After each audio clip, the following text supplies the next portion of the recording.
नहीं, वो लिखा हुआ था, आपने सही नहीं पढ़ा, उसको लिखा हुआ था AI सॉफ्टवेयर इंजीनियरिंग।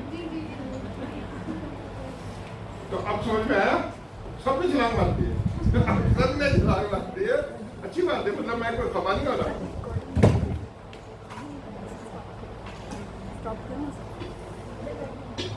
एंड्रयू ने भी एक नया कोर्स लॉन्च करा है AI सॉफ्टवेयर इंजीनियरिंग पर कोर्सेरा पर डीप लर्निंग वाले ने। किसने?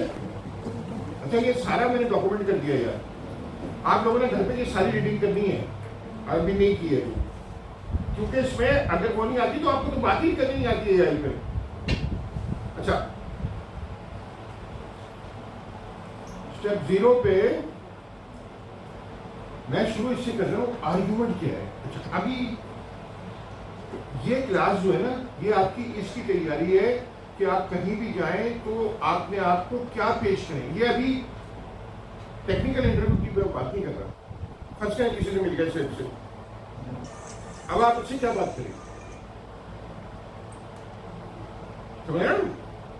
या आपने टायर को इम्प्रेस करना चाह रहे हैं, या ये लोग डेट पे हैं तो लड़की को कहेंगे कि मैं AI में हूँ, आपके अम्मी अब्बा को भी पढ़ा दूंगा, आपके बहन भाइयों को भी पढ़ा दूंगा AI, और क्या नाम है, उसके बाद मैं आपको भी पढ़ा दूंगा, मगर खैर उसमें गड़बड़ हो जाएगी, फिर मम्मी रिजेक्ट हो जाएगी अगर ये कहा तो। अच्छा, तो पहली बात जंक्शन में तरह से वो दिखाएं इंटरव्यू, ये तरह से बात जो है ना सबसे ऊपर। अच्छा, अब आपने मुझे ये बताना है कि ये क्या कह रहा है।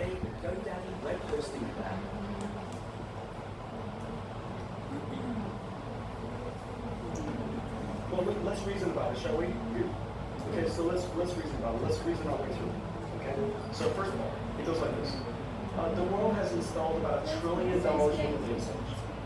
Those $1 trillion worth of data centers uses general purpose computing. General purpose computing is runs course. We cannot continue the process that way, and so the world's going to accelerate everything. Data processing, you name it. Okay. So we're going to accelerate everything. When we accelerate everything, every single data center, every single computer will be an accelerated server. Well, okay, so let's reason about it. Let's reason our way through it. Okay. So first of all, it goes like this: the world has installed about $1 trillion worth of data centers. Those $1 trillion worth of data centers uses general purpose computing. General purpose computing runs course. We cannot continue the process that way, and so the world is going to accelerate everything. Data processing, you name it, okay? So we're going to accelerate everything. When we accelerate everything, every single data center, every single computer will be an accelerated server. Well, there's about $1 trillion worth of computers if we don't grow at all over the next, call it 4 years, that we have to go replace. 4 years, 6 years, bigger number of years. But if the computer industry continues to grow at some 20% or so, we'll probably have to replace over the course of the next, bigger number of years, about $2 trillion worth of computers with accelerated computing. So just make that GPUs. Okay, that's number one. And this is the second part. This is the reason why all of you, Stripe, you're onto something just absolutely monumental. This idea called ये गड़बड़ की है।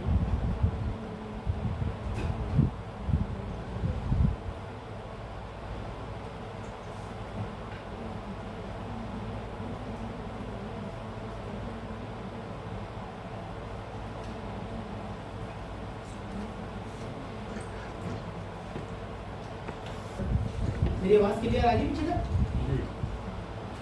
My name is नजम, और ये Jansen हवांगे जो बताने की कोशिश कर रहे थे कि जो पहला इंडस्ट्रियल रेवोल्यूशन था वो स्टीम इंजन था, और शुरू में ना किसी को समझ नहीं आ रहा था कि जब हम खुद से एक कपड़े बनाने वाली गाड़ी घुमा सकते हैं और उसको खुद ही कपड़ा बना सकते हैं, सारा कुछ कर सकते हैं, हम घोड़ों से गाड़ियाँ चला सकते हैं, तो ये स्टीम इंजन बड़ी चीज़ कैसे है, या इलेक्ट्रिसिटी बड़ी चीज़ कैसे है। He is time to say कि एक तो ये कि pick your number of years कि भाई कितने टाइम के अंदर दुनिया की सारे डेटा सेंटर्स के प्रोसेसिंग पावर कम्प्लीटली चेंज होती है। सो हम घर में कंप्यूटर कितनी भी साल चला लेते हैं, बट इंडस्ट्री में कंप्यूटर की लाइफ होती है 4 साल, खींच लें बहुत ज़्यादा 6 साल, तो एवरेज 5 साल रख लेते हैं। 5 साल के अंदर $1 ट्रिलियन के डेटा सेंटर्स अभी इंस्टॉल्ड हैं, ठीक है, और 5 साल के अंदर ये सब चेंज होने हैं, every last one of them. So ये अपनी एनवीडिया को प्रमोट कर रहा है कि यार हमारा सेल्स मार्केट इतना है और ये तकरीबन डबल हो जाएगा अगले 5 साल में, तो $2 ट्रिलियन के GPUs इंस्टॉल होंगे और $2 ट्रिलियन की हमारी सेल, मतलब what he is trying to say कि कहाँ कहीं नहीं है कि हमारी सेल होगी, बट पॉइंट यही था कि एनवीडिया की सेल होगी, ठीक है। और दूसरी बात ये थी कि हम जो है ना जो बना रहे हैं वो एक तरीके का स्टीम इंजन है और AI एक किस्म की इलेक्ट्रिसिटी है। सो अगर हम देखें कि स्टीम इंजन से जो सारी वैल्यू कैप्चर की है वो स्टीम, किसी को पता है कोई स्टीम इंजन बनाने वाली कंपनी का नाम हिस्ट्री में कभी कहीं किसी ने पढ़ा हो? मैंने नहीं पढ़ा कभी, हमको बस steam engine as a steam engine ही पता है, ऐसा ही है सर? तो स्टीम इंजन के ऊपर जो वैल्यू जनरेट हुई वो इलेक्ट्रिसिटी की कंपनीज के नाम शायद लोगों को पहले के पता हो, कुछ एडिसन की एक कंपनी थी, आई थिंक एडिसन इलेक्ट्रिक, ऐसी था सर, एडिसन इलेक्ट्रिक नाम था। हाँ इलेक्ट्रिसिटी ईजाद की थी, बट उसकी इलेक्ट्रिसिटी कंपनी जो उसने बताया Edison electric I think, but उसके अलावा मैंने किसी इलेक्ट्रिसिटी कंपनी का नाम नहीं सुना। लेकिन आज की डेट में आप देखें के इलेक्ट्रिक अपनी जगह पर है, ठीक है, हम इसको एक बिल्कुल बेसिक कमोडिटी नेसेसिटी मानते हैं। हम चाहते हैं हमें इलेक्ट्रिसिटी यूनिट 30 रुपये का 40 रुपये का नहीं, हमें 3-4 रुपये का पड़ जाए, 50 रुपये का नहीं 5 रुपये का पड़े, हम इसको बिल्कुल बेसिक नीड मानते हैं। और सारी जो वैल्यू है ना वो इसके ऊपर बनी हुई कंपनीज ने जनरेट की है और सब उन्होंने ही कैप्चर की है। के इलेक्ट्रिक बहुत कम वैल्यू कैप्चर करता है, कराची की इकोनॉमी की 99% से ज़्यादा वैल्यू जो कैप्चर करते हैं वो दूसरी कंपनीज करती हैं। हायर वैल्यू कैप्चर करता है smartphone, laptop, Mac, Apple, Dell, हर चीज़, मतलब आप किसी चीज़ को देख लें हर चीज़ इलेक्ट्रिसिटी पे चल रही है। So what he is trying to say कि अगले 10 साल में, मैं टाइम से मैं एग्री नहीं हूँ, मैं सिर्फ ये बता रहा हूँ व्हाट ही इज सेइंग, मेरा अंदाज़ा है लेट्स से 25 ईयर्स, बट अगले 10 साल के अंदर $100 ट्रिलियन की, इस नंबर पे मैं एग्री हूँ, $100 ट्रिलियन की वैल्यू जनरेट होगी जो बेसिकली सारी दूसरी कंपनीज कैप्चर करेंगी। सो एनवीडिया जो है वो अभी $3 ट्रिलियन की कंपनी है, 2.9 एक्चुअली, और एनवीडिया का मार्केट कैप डबल हो जाएगा अगले 10 साल के अंदर, 4 गुना हो जाएगा, so that would be $12 trillion. But $100 trillion में से $88 ट्रिलियन 88 सर, 100 में से 12 माइनस करना, 3 का 4 गुना जो है वो 12 हो गया ना, $88 ट्रिलियन वो दूसरी कंपनीज कैप्चर करेंगी। दूसरी कंपनीज में एक OpenAI हो गई, गूगल हो गया, ये वो, बट अगेन वो सब मिलकर भी $10-15 ट्रिलियन कैप्चर करेंगे। बचा हुआ सारा बस what he is trying to say and what sir is trying to say कि बचा हुआ $75 ट्रिलियन वो हमने कैप्चर करना है, मैंने, आपने और दूसरे AI डेवलपर्स ने, जो AI के ऊपर प्रोडक्ट्स और सर्विसेज बनाएं, जो AI को एज अ कोर यूज़ करें, सिंपल कन्वर्जेशनल UI यूज़ करें और जो टोटल प्रोडक्ट वो दे रहे हो वो तकरीबन जादू हो, जैसे कि AC है, मतलब कहाँ स्टीम इंजन कहाँ AC, बट बहुत बड़ा जादू है जो प्रोसेस से हो रहा है। सो हम भी ऐसे प्रोडक्ट बना सकते हैं और that is what he is trying to say. Thank you so much. ईमानदारी बताऊँ, मैंने इससे सब छोटी और टू द पॉइंट प्रेजेंटेशन जिंदगी में सुनी। मेरा नहीं ख्याल था कि नजम में इतनी कैपेबिलिटी है, मगर मैं इस वक्त इम्प्रेस हूँ, टोटली इम्प्रेस हूँ माशाल्लाह। बहन का तो 2-3 बातें हैं, एक तो बोला अच्छा, मगर बोले तो जब आदमी ना जब पहले बात समझे बोलने वाले तो बहुत सारे होते हैं, नॉनसेंस बात कर रहे होते हैं, क्योंकि उनकी बात ही कुछ नहीं होती। तो हमें सबको नजम से सीखना चाहिए। और नजम तुम्हें पे संडे को टाइम हो ना, वेडनेसडे को टाइम हो, तो ये तुम वीडियो पे कर दो ताकि वो रिकॉर्ड पे आ जाए बात के लिए भी। तो जब संडे को क्लास लेंगे ना 8 बजे, तो ये जब वीडियो पे आएंगे तो शुरू में ही आएंगे AI फैक्ट्री का। अच्छा, इसमें जो नजर ने दूसरी बात पकड़ी, जो सबसे आपने नजम की ऐसी जबरदस्त प्रेजेंटेशन थी, मिस कर दी हुई सर हमारे उन्होंने क्या हो गया उनको याद है, मगर इनको हम वेडनेसडे को कराएंगे तो फिर सुन लीजिएगा। अच्छा, अब दूसरी बात थी कि वो दिमाग की रिफाइनेस बना। देखें, हम एआई की दुनिया में जा रहे हैं ना। आप आइंदा पाकिस्तानी से बात नहीं कर रहे होंगे जिसको कुछ पता ही नहीं है, आप बात कर रहे होंगे एलएलएम से। तो एलएलएम उतना ही पावरफुल होगा जितना आपके सवाल और इंटरेक्ट करने का तरीका होगा। अगर आप खुद बारीकी नहीं समझते ना तो वो सवाल में आप पूछेंगे नहीं उससे और आपके पास डेटा ही नहीं आएगा। अच्छा, हमारे यहाँ दो कमजोरी हैं। सवाल पूछता है कोई तो पहले अब्बा थप्पड़ मारते हैं, फिर अगर वो नहीं मारते तो अब मौलाना मारते हैं, वो नहीं मारते तो पॉलिटिशियन थप्पड़ मारते हैं और आखिर में आपको डाले में भाग ले जाते अगर आप सवाल पूछो। तो अब इस नई दुनिया में जहां पे सवाल पूछना ही इनकी वैल्यू है, उस दुनिया में हमारा क्या होगा?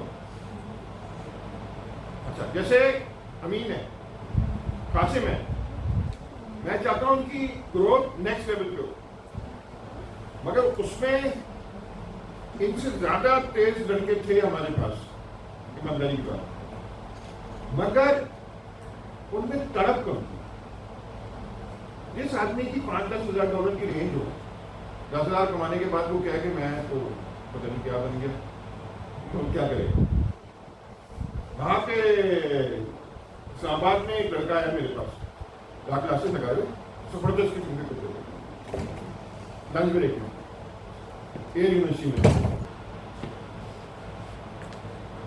अभी मैं टेक का मिसाल दिया आपको, अभी आ रहा था ना शायरा फैसल पे, मैंने कासिम ने देखा जैसे ही शायरा फैसल पे हम घुसे, पूरा पाकिस्तान के बाद बड़ा टेक में नया डिग्री प्रोग्राम लॉन्च कर दिया एआई सॉफ्टवेयर के। और मैंने इनको बताया कि वहाँ पे बैनर लगाने के भी 10 लाख होते हैं, सस्ता नहीं होता। मैंने शायरा फैसल पे बैनर लगाना कोई मजाक काम नहीं है।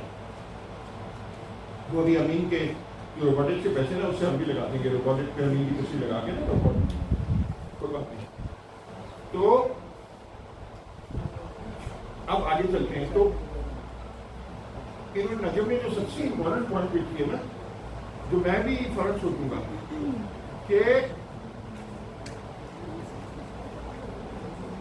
सबसे इम्पोर्टेंट पॉइंट क्या है, वो ये था कि ये तो अपनी कंपनी बेच रहा है ना, अपनी कंपनी का प्रोडक्ट,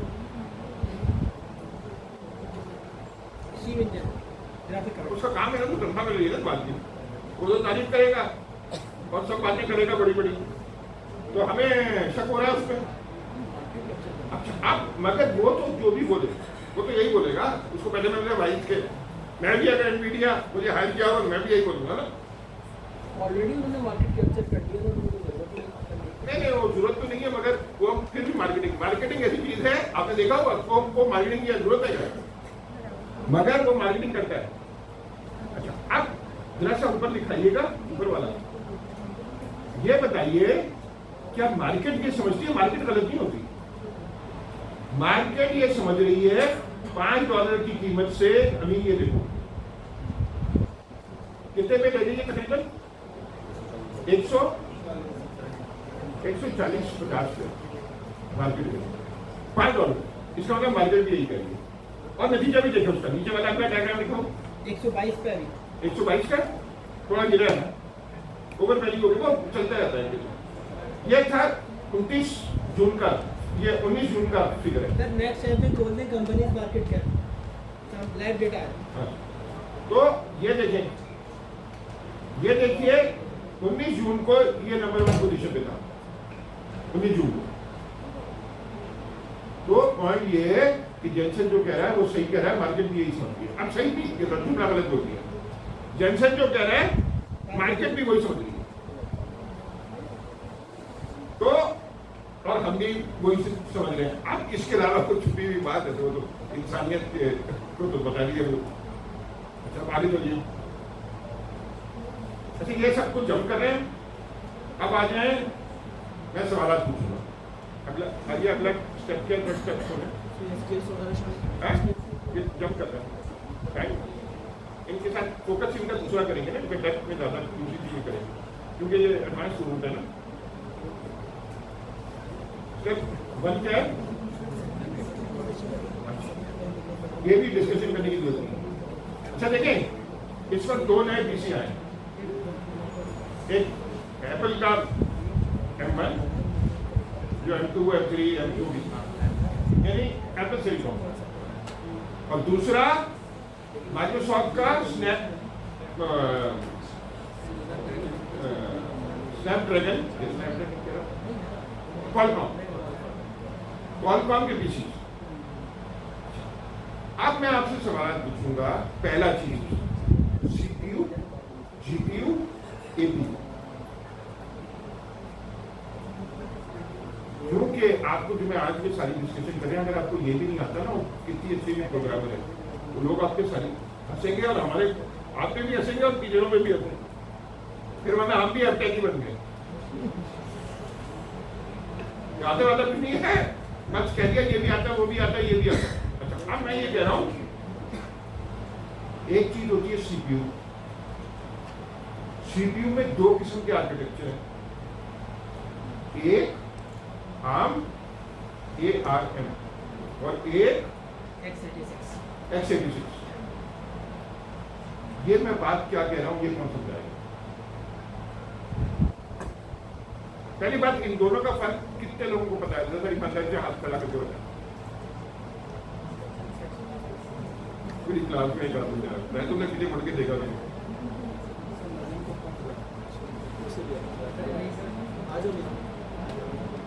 नहीं आज ना, ये नजर ऊपर ही बैठे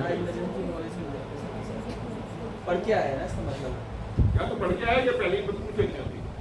ये झूठा तो नहीं है, सच्ची बात बताएगा।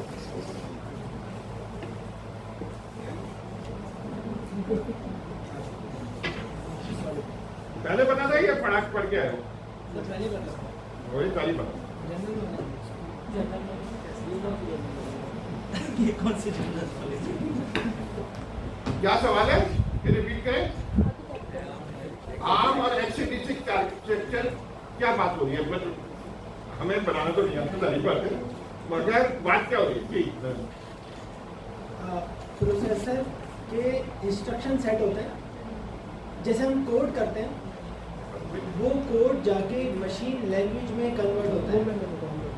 मशीन लैंग्वेज चलती है एक इंस्ट्रक्शन सेट के ऊपर। मतलब बड़ा मुश्किल है समझाना, बट प्रोसेसर जो है ना, वो सिर्फ और सिर्फ एक मजमूआ होता है एक किस्म के गेट्स का।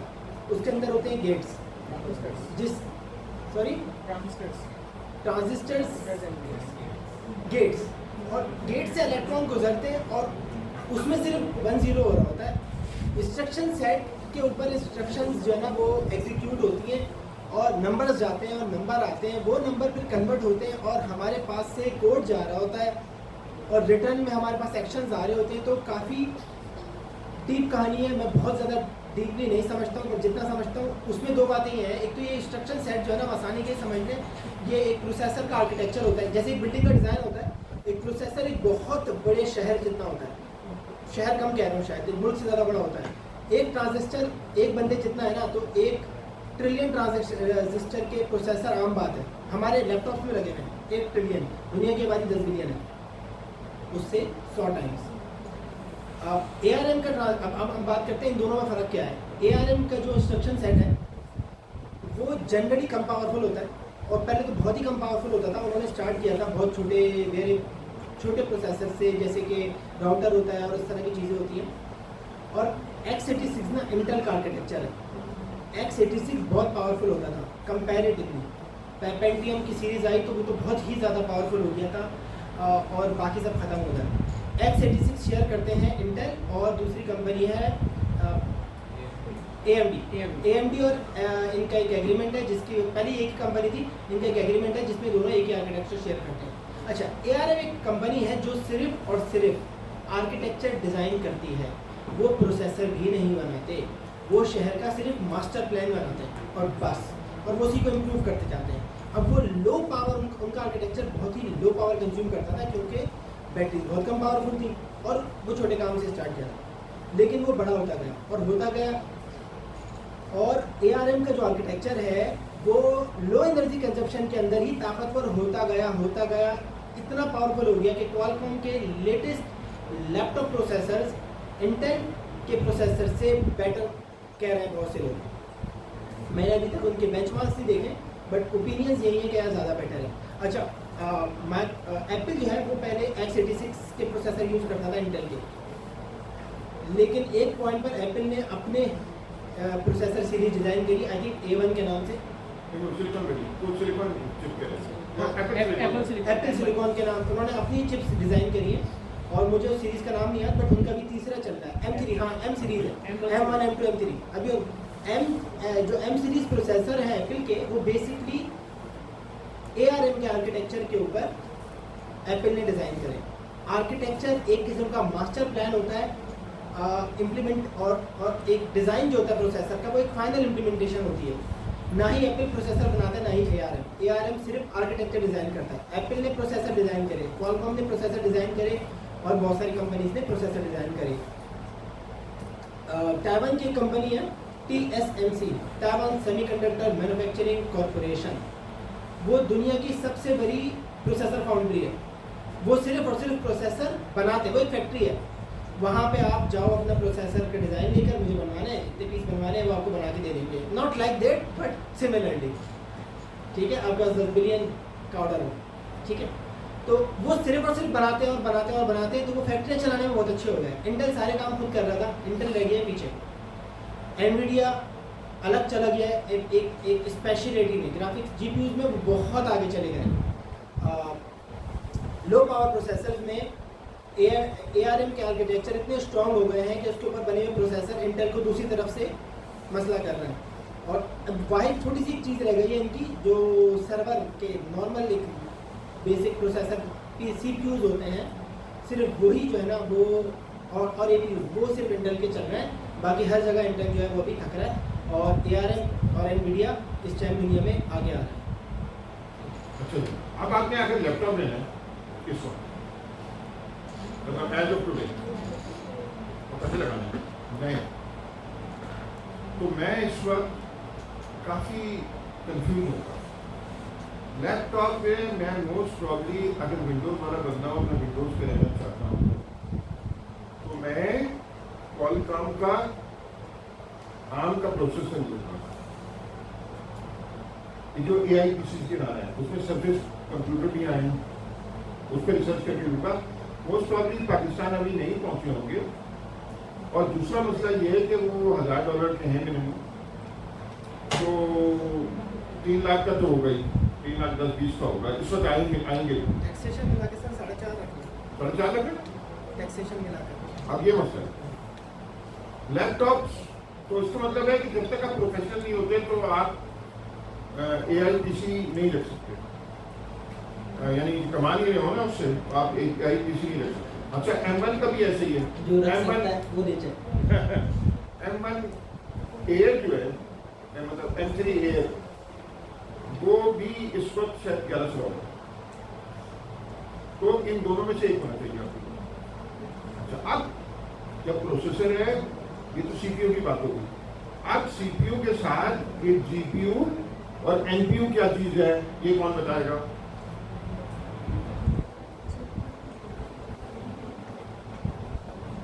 GPU वो सबको पता ही है, कौन बताएगा? ये तो ऐसे बैठे हैं सारे।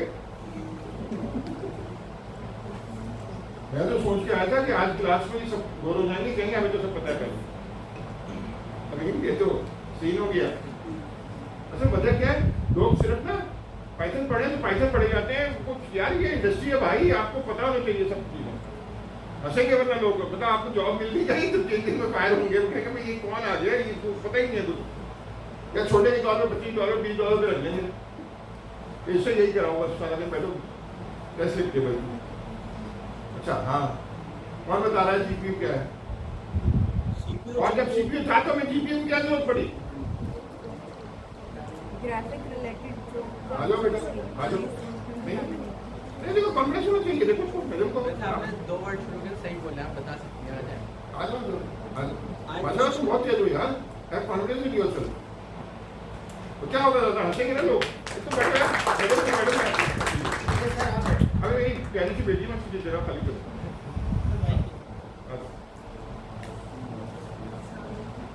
माइक के करीब लाओ ना बेटा, कुर्सी आगे चलो, घबराओ नहीं बिल्कुल। नेक्स्ट ज़्यादा तो मुझे नहीं पता, लेकिन GPU जब ग्राफिक रिलेटेड काम हमें करना होता है, इमेज वीडियो, तो फिर उसके लिए हमें GPU ज़रूरत पड़ती है।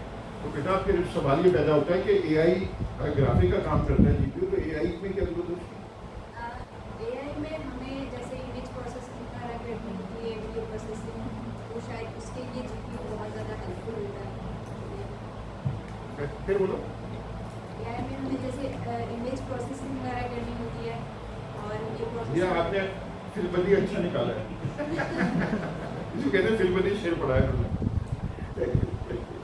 Good try. चलिए अच्छा दोस्तों, शुरू में आपने पढ़ा है कि CPU जो होता है वो कंप्यूटर का दिमाग होता है, उसमें CPU यानी कंट्रोल यूनिट है, ALU और पता नहीं कौन कौन सा, अब तो मैं भी भूल गया, वरना 9 उसके यूनिट्स होते थे, मैं एक एक पढ़ाता था कभी 2011 में। अच्छा, तो CPU जो है हमेशा याद रखिएगा एक वक्त में एक काम करता है, ठीक है, चाहे वो टाइम का कोई सा भी यूनिट हो, यानी आप 1000 हिस्से, 10,000 हिस्से या लाख हिस्से एक वक्त में एक टास्क को परफॉर्म कर। GPU जो है वो पैरेलल आपकी प्रोसेसिंग कर, पहला फायदा। अच्छा, अब ये आर्टिफिशियल इंटेलिजेंस में इसका फ़ायदा क्या है वो हमें समझना है। हमने ये चीज़ शुरू में पढ़ी है, टेंसरफ्लो का नाम रखा गया था इसके ऊपर, टेंसर, और टेंसर का मतलब क्या है कि डीप लर्निंग आर्टिफिशियल इंटेलिजेंस के इस एल्गोरिथम में कोई भी data, text, image, audio, video, graph, किसी भी टाइप का डेटा हो, उस डेटा को पहले हम कन्वर्ट करते थे किसमें, नंबर्स, फ्लोटिंग नंबर्स। वो नंबर्स आपके क्या कहलाते हैं, आपके टेंसर्स कहलाते हैं, ठीक है, तो इस वजह से उसका नाम टेंसरफ्लो रखा। अच्छा, इन टेंसर्स को प्रोसेस करवाने के लिए और पैरेलल यानी एक से ज़्यादा आपके जो भी थ्रेड्स आ रहे हैं, चीज़ें आ रही हैं, नंबर्स आ रही हैं, उनके ऊपर लाइक जो भी आपकी मैनिपुलेशंस होती हैं, मल्टीप्लिकेशंस होती हैं, हमने पढ़ा था y = mx + c, ये आपकी इक्वेशन थी, उसके ऊपर एक्टिवेशन फंक्शन है और उसके ऊपर बेतहाशा ग्रेडियंट डिसेंट ऑप्टिमाइजर अप्लाई होता है, तो एक लंबी उसकी कहानी थी। तो वहाँ पे टेंसर्स को पैरेलल प्रोसेस करने के लिए ये हार्डवेयर बनाया था 2007 में। 2009 में GPU को न्यूरल कोडा CNN के साथ कनेक्ट किया गया।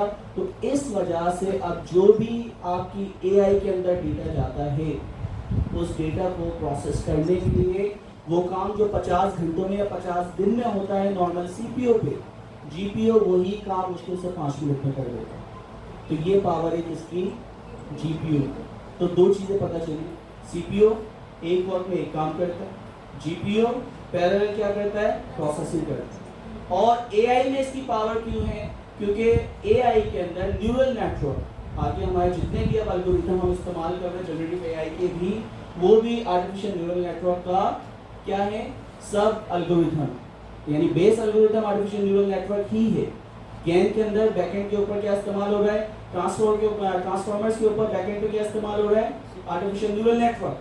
तो इस वजह से आर्टिफिशियल न्यूरल नेटवर्क में किसी भी डेटा को प्रोसेस करना होता है तो वो किस पे प्रोसेस होता है दोस्तों, नंबर्स कन्वर्ट होता है। और नंबर्स को जो मैनिपुलेशंस वगैरह आप करवाना चाह रहे हैं तो GPU बहुत फास्ट, यानी 50 दिन का काम 5 दिन में होगा, 5 मिनट में होगा, ठीक है। तो ये पावर है आपकी GPU।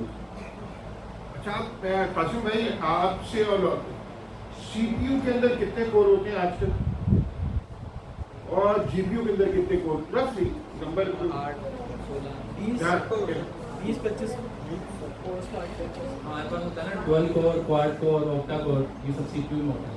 फिर 4 डुअल कोर में 2 प्रोसेसर होते हैं, क्वाड कोर में हमारे पास 4 होते हैं, ऑक्टा कोर में 8 होते हैं, 16 भी आने लगे। 16 भी आते हैं। 20-25 तक कहानी चल रही है। मेरा जो M1 है उसमें 16 है। 32 भी है सर, अब अच्छा 32 भी है। वो डिवाइड होता है ना, पावर है, threads is a different thing, threads और डबल होते हैं, पर 32 कोर तक डेस्कटॉप CPUs आ रहा है। अच्छा अमित, CPU में कितने कोर होते हैं? GPU में 1000 तक जाते हैं, 2-3 हज़ार processing 2-3 हज़ार तो मिनिमम है। हाँ ये बिल्कुल, GPU में 1000 प्लस जाते हैं। 1000 भी जाते, 1000 पता नहीं भाई, 1024 पता नहीं कितने, 2000 कितने, थाउजेंड्स ऑफ कोर्स होते हैं GPU के अंदर, बिल्कुल नॉर्मल आम बात है। लेकिन जो NVIDIA के नए GPUs हैं H100 सीरीज, जिन्होंने V100 उन्होंने भी लॉन्च करी है, I have no idea but it can have tens of thousands, बहुत ज़्यादा पावरफुल है।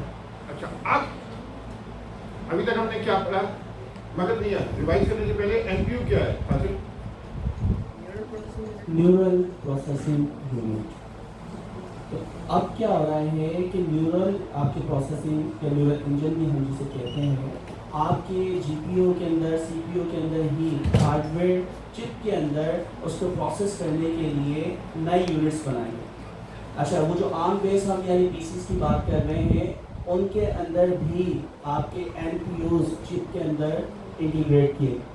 इसका काम क्या है, ये जो न्यूरल हम जो आर्टिफिशियल न्यूरल नेटवर्क को प्रोसेस करवाते हैं, डेटा को प्रोसेस करवाते हैं सीपीयू बेस ही, तो वहाँ पे चिप के अंदर ही एनपीयूज क्या है आपके बिल्डिंग इंटीग्रेट होके आ रहे हैं, और वो जो आपके पीसीस हैं, वो जो आर्किटेक्चर्स हैं, वो आपके डेटा को जो कि आपका लाइक टेक्स्ट हो गया, इमेज हो गया, क्योंकि न्यूरल बेस्ड जो भी प्रोसेसिंग होती है उसको बहुत अच्छे से प्रोसेस करता है, बहुत अच्छे से रिकग्नाइज करता है, तो आपकी एफिशिएंसी और बढ़ जाती है। अच्छा, ये हमेशा ना पहले बात का होता है, पढ़ाने में एक बहुत बड़ा मसला होता है, किताबों में भी मसला होता है, अंडा पहले जो मुर्गी पहले।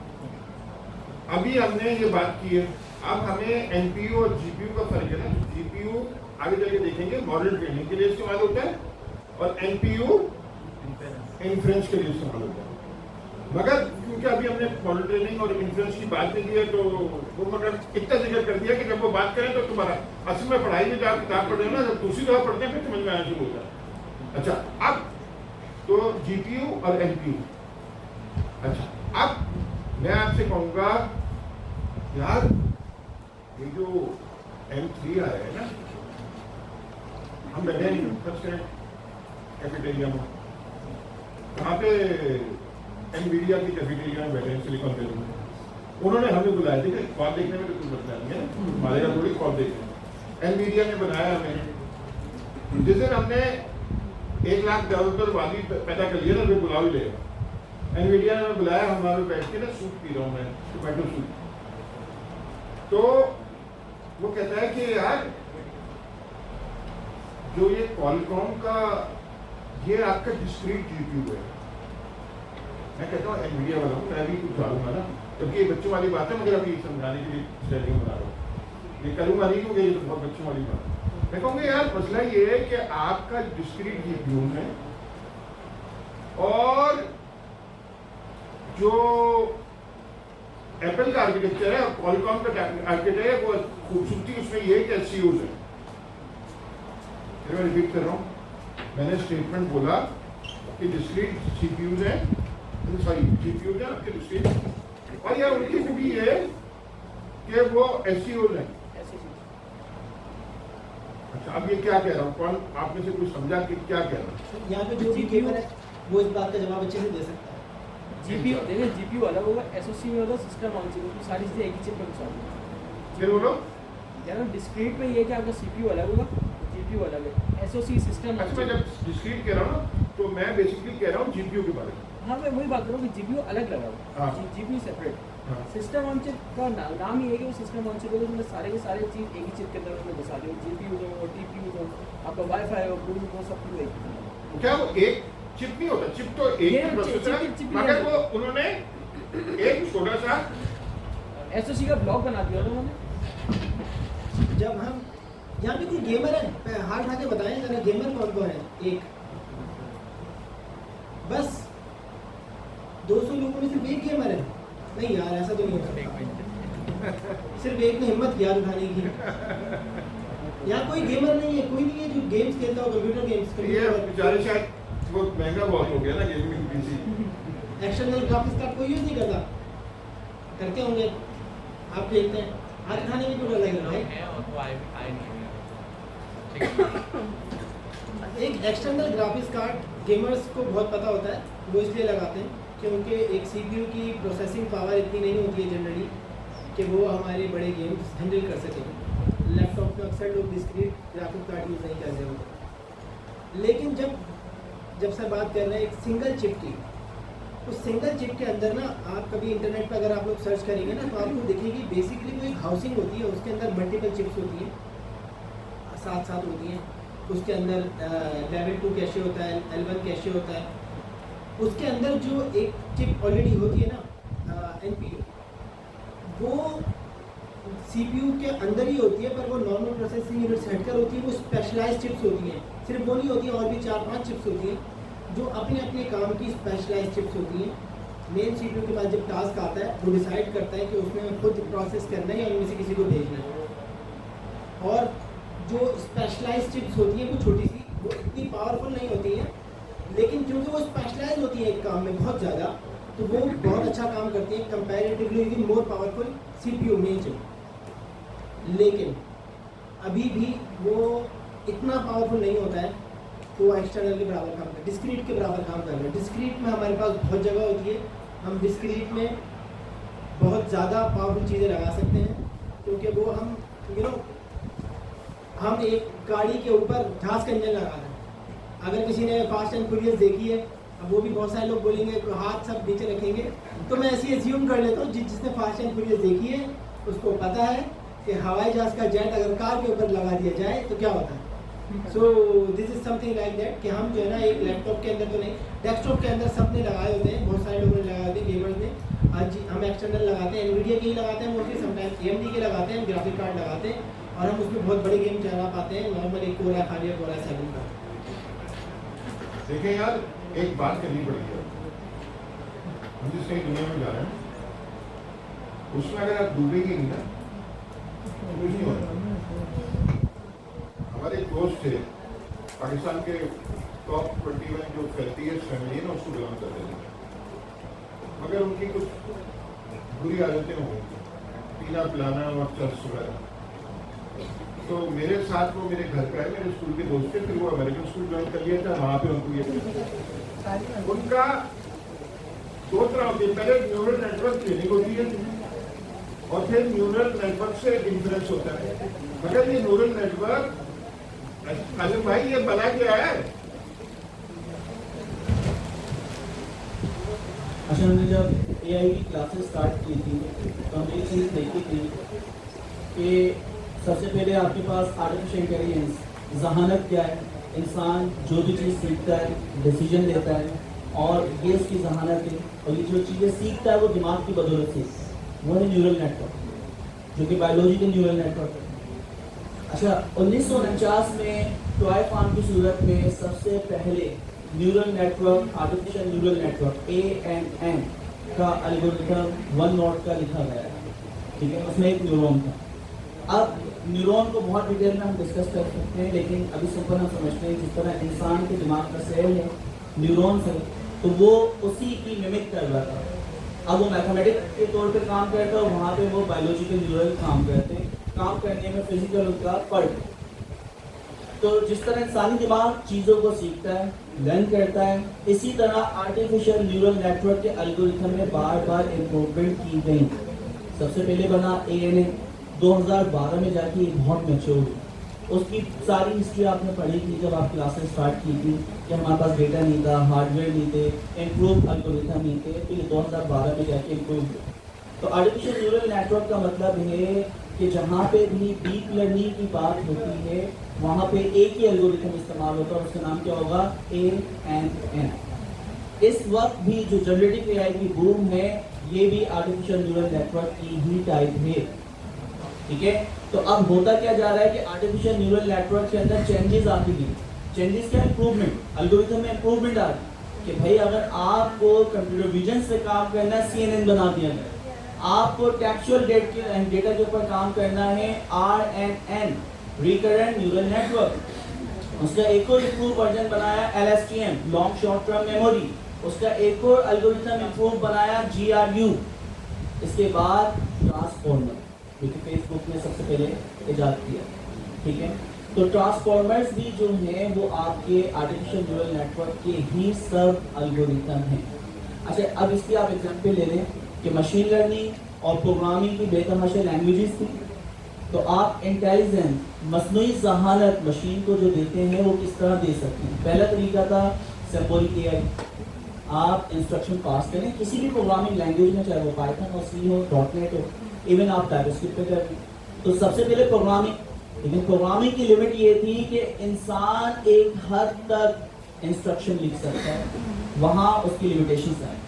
फिर हमारे पास डेटा ऑलरेडी मौजूद है किसी भी किस्म का, तो हम चाह रहे हैं कि मशीन खुद ब खुद सीखे, तो एक नई फील्ड आपकी मुतारिफ हुई जिसका नाम रखा machine learning. Machine learning transitional तरीके से, अच्छा मशीन लर्निंग के बेतहाशा अलग अलग एल्गोरिथम, ठीक है, SVM, सपोर्ट वेक्टर मशीन उसको कहते हैं, डिसीजन ट्री आपके पास मौजूद है, रैंडम फॉरेस्ट मौजूद है, नेवी बायस मौजूद है, बेतहाशा हजारों एल्गोरिथम है, और हर एल्गोरिथम पे कमांड हासिल करने के लिए आपको पर्टिकुलर चीज़ें सीखना पड़ती है। यहाँ पे क्या हुआ, डीप लर्निंग की बदौलत सिर्फ एक एल्गोरिथम है आर्टिफिशियल न्यूरल नेटवर्क। अगर आप आर्टिफिशियल न्यूरल नेटवर्क इस्तेमाल करते हैं, जिस तरह इंसानी दिमाग चीज़ों को सीखता है उसी तरह चीज़ों को सीखना स्टार्ट कर रहा है, ठीक है, चाहे वो टेक्स्ट डेटा हो, चाहे वो इमेज डेटा हो या ऑडियो हो, लेकिन उसके अलग अलग एल्गोरिथम थे। अच्छा, 2017 में जब आपकी गेम और ट्रांसफॉर्मर को मर्ज किया गया तो आपकी जनरेटिव एआई फील्ड बन गई। तो सबसे पहले वेरिएशनल ऑटो एनकोडर इससे स्टार्ट हुआ था, एनकोडर और डिकोडर होता था, फिर आपके पास गेम बना। गेम जो है हम चैप्टर 8 में बहुत डिटेल में पढ़ाया करते थे जब हम डीप लर्निंग की क्लासेस लेते थे। तो गेम की मदद से जो डेटा जनरेट होता है, इनिशियल हमने टैक्स जनरेट करवाया, जो भी डेटा जनरेट होता है वो नियर टू रियल डेटा होता है, यानी उस डेटा को अगर मैं आपको नहीं बताऊं कि ये टैक्स, ये ऑडियो, ये वीडियो आपने जनरेटिव एआई से जनरेट करवाई है, गेम से जनरेट करवाई, आप उसको पहचान नहीं सकते। तो गेन और ट्रांसफॉर्मर्स को जब मर्ज किया गया तो जनरेटिव एआई की फील्ड क्या हो गई, बन गई, बल्कि गेन से ही स्टार्ट हो गया था। इनकोडर डिकोडर का जहाँ से कॉन्सेप्ट आया, जहाँ से डेटा जनरेट हो वो जनरेटिव एआई, ठीक है। तो सिक्वेंशियल LSTM से ही हमने कहा RNN सबसे पहले, फिर आपने RNN के अगेन यानी आगे गए, बाई डायरेक्शनल RNN आपका होता था, तो बेतहाशा चीज़ें आई। लेकिन ये सारी की सारी चीज़ें आर्टिफिशियल न्यूरल नेटवर्क की ही सब फील्ड हैं या सब एल्गोरिथम हैं। इसका मतलब ये है कि ये एल्गोरिथम इतना एफिशिएंट है क्योंकि इंसानी दिमाग की मिमिक कर, तो जिस तरह इंसानी दिमाग चीज़ों को सीखता है खुद ब खुद, जो इम्पोर्टेंट चीज़ें होती हैं, जैसे हम बात कर रहे हैं किसकी, ट्रांसफॉर्मर्स की। ट्रांसफॉर्मर्स क्या है, आप कोई किताब अगर पढ़ते हैं तो किताब का पहला वर्ड, पहली यानी किताब के पहले चैप्टर का पहला वर्ड और पहले चैप्टर का आखिरी वर्ड, तो क्या आप एक एक वर्ड याद करते हैं, रट्टा लगाते हैं? नहीं। आप क्या करते हैं, जब आप किसी भी पैराग्राफ को पढ़ते हैं, उस पैराग्राफ में पढ़ने के बाद आप ये अंदाज़ा लगाते हैं, किसी एक वर्ड के ऊपर आप सेल्फ अटेंशन देते हैं कि इस टॉपिक के बारे में इस यानी पैराग्राफ के अंदर इस चैप्टर में बताया गया। ये जो इम्पोर्टेंस देना है पर्टिकुलर टोकन को या पर्टिकुलर वर्ड्स को या ग्रुप ऑफ वर्ड्स को, इसे हम कहते हैं सेल्फ अटेंशन। तो आपका जो ट्रांसफॉर्मर्स हैं वो यही काम करते हैं, इसी चीज़ की मिमिक करते हैं कि पूरे पैराग्राफ को लर्न करने के बाद किसी न किसी पर्टिकुलर टोकन्स को वो क्या देते हैं, सेल्फ अटेंशन। तो वो ट्रेनिंग के दौरान वो चीज़ें सीखते जाते हैं। तो ये आपके आर्टिफिशियल न्यूरल नेटवर्क, बाकी तो उसकी यानी न्यूरॉन्स होते हैं, उसमें लेयर्स होती हैं, हर लेयर में एक्टिवेशन फंक्शन होते हैं, बैक प्रोपगेशन होता है। तो वो पूरी की पूरी एक लंबी कहानी है जो हम कभी 1.5 साल में पढ़ा करते थे, लेकिन अभी आपके लिए समझने के लिए इतना आसान कर देते हैं कि आर्टिफिशियल न्यूरल नेटवर्क इंसानी दिमाग की मिमिक है। इंसानी दिमाग जिस तरह चीज़ों को सीखता है, लर्न करता है, उसी एल्गोरिथम को इम्प्रूव करते करते हम लोग उसको ट्रेन करवा रहे हैं, लर्न करवा रहे हैं, एल्गोरिथम इम्प्रूवमेंट होती जा रही है। ठीक है, अच्छा ये तो मेरी इन्फ्लुएंस है। अच्छा, अब इस चीज़ को हम बहुत आसानी से समझते हैं। फॉर एग्जाम्पल, आप यहाँ पे यदि बैठे हुए बचपन से लेकर मैट्रिक, इंटर, ग्रेजुएशन, PhD आपने की, वो आपकी ट्रेनिंग आप सीखते हुए आ रहे हैं, ठीक है। अच्छा, तो अभी तक आपने जितनी चीज़ें सीखी भी हैं वो आपकी ट्रेनिंग, आपका ट्रेन मॉडल है, ठीक है। तो जब मैं आपको कोई चीज़ बताता हूँ कि इस पर्टिकुलर ऑब्जेक्ट को बॉटल कहते हैं, ये इस वक्त आपने देखा और इसको जो भी मेन फीचर्स है अपने जहन में बिठा लिए, ये आपकी क्या होगा दोस्तों, ट्रेनिंग, ठीक है।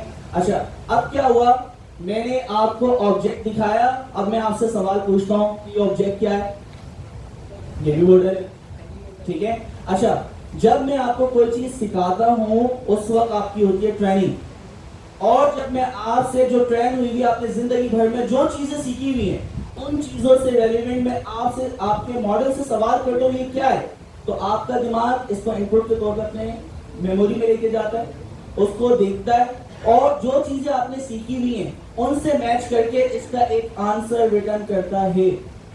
तो ये सवाल करना और सवाल करने के बाद आपका दिमाग आपका मॉडल उसको प्रोसेस करे और प्रोसेस करने के बाद उसका आंसर रिटर्न करे, ये इन्फ्रेंस कहलाता है।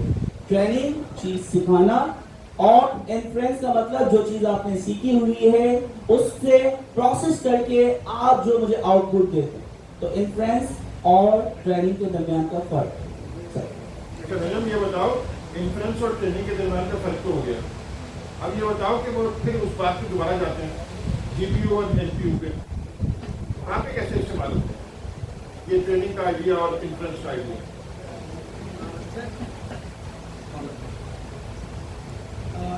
सर इन्फ्लुएंसिंग में ना मैं एक चीज़ ऐड करना चाहूँगा चैट जीपीटी के बैकग्राउंड में खास तौर पर। बट जब सर ने ये बॉटल उठा के कहा था कि ये क्या है, किसी ने जवाब दिया था वहाँ से कि खाली बॉटल, राइट? किसी ने कहा था, राइट? ओके, अगर किसी ने कहा था इस साइड पर, तो एक जब हम मॉडल को इन्फ्लुएंस करते हैं यानी हम उससे कोई क्वेश्चन पूछते हैं या हम उसको कुछ इससे जो भी इंटरेक्ट करते हैं वो इन्फ्लुएंसिंग है। तो जब मॉडल हमें रिटर्न करता है ना वो प्रोबेबिलिटी के ऊपर करता है, वो एक स्टैटिस्टिकल मॉडल है, स्टैटिस्टिक्स है, प्रोबेबिलिटी के ऊपर हमें रिटर्न करता है डेटा को। तो प्रोबेबिलिटी के ऊपर जो हमको रिटर्न करता है तो वो एक्यूरेट आंसर नहीं देता, वो हमको प्रोबेबिलिटी बताता है कि ये क्या हो सकता है। चैट जीपीटी और कोई इंसान अपने अंदाजे की बुनियाद पर आपको हमेशा गलत आंसर दे सकते हैं, एग्जैक्टली उसी तरह जिस तरह एक इंसान करता है। सर ने बहुत डिटेल में बताया और बहुत अच्छे से बताया कि जिस तरह इंसान सीखता है ना, एक एलएलएम बिल्कुल उसी तरीके से सीखता है। और जिस तरह एक इंसान बहुत सारा सीखने के बाद भी गलत जवाब दे सकता है, एक एलएलएम एग्जैक्टली वही कर सकता है। अब यहाँ पर सवाल ये है कि एनपीयू का यूज़ क्या है। एनपीयू वो स्पेसिफिकली एक खास टाइप की चिप है जो कि इन्फ्लुएंसिंग में हेल्प करती है, ट्रेनिंग में आपकी कोई हेल्प नहीं करेगी। एनपीयू ट्रेनिंग में आपकी हेल्प नहीं करेगा क्योंकि वो उस काम के लिए डिज़ाइन नहीं होगी। सीपीयू आपको ट्रेनिंग में हेल्प कर सकता है क्योंकि सीपीयू जनरल पर्पज है, वो कोई काम अच्छे से नहीं करता लेकिन वो सारे काम कर लेता है, jack of all expert of none. But जब हम ट्रेनिंग करते हैं तो वहाँ पर हम यूज़ करना, और ट्रेनिंग का बहुत लंबा काम है। जैसे कि आप एक प्रोग्राम बनाते हैं, अब आप एक इन्फ्लुएंस दिया सर ने कि प्रोजेक्ट करना है या फिर एक छोटा सा फॉर्म बनाना है, अब इसमें आपका आंसर आएगा 10 मिनट में या 1 घंटे में, राइट? आपकी ट्रेनिंग हुई है 10 साल या 50 साल वटेवर, ठीक है? हमारा ट्रेनिंग में बहुत टाइम लगता है। एग्जैक्टली ये बहुत बड़े एलएलएम जो बहुत बड़े मैथमेटिकल मॉडल्स हैं, इनको ट्रेन करने के लिए हमें एक तो बहुत सारा डेटा चाहिए होता है, बहुत ही सारा डेटा चाहिए होता है। ये बताना, इस बात को एम्फसाइज करना शायद सब पॉसिबल ही नहीं है कि कितना डेटा चाहिए होता है। जो लोग एलएलएम ट्रेन कर रहे हैं ना, वो ऐसे लोग हैं जो एक सिंगल बंदा हाथी खाने बैठा है या 7 लोग मिलकर हाथी खाने बैठे हैं कि बस पूरा कर देंगे आज, ये पॉसिबल ही नहीं है, ठीक है? इसके लिए जो अमाउंट चाहिए, इसके लिए जो डेटा रिक्वायर्ड है वो तकरीबन अभी इस टाइम मेटा पूरा इंटरनेट का डेटा कवर कर रहा है, मतलब जितना ओपनली पब्लिकली अवेलेबल डेटा है प्लस मेटा का प्राइवेट डेटा, और उसके बाद भी उन्होंने जो मॉडल ट्रेन करा है वो ओपन एआई के मॉडल से बेटर नहीं है। गूगल के पास अपना प्राइवेट डेटा है प्लस पूरा इंटरनेट कवर करना हमारे बस से बाहर है।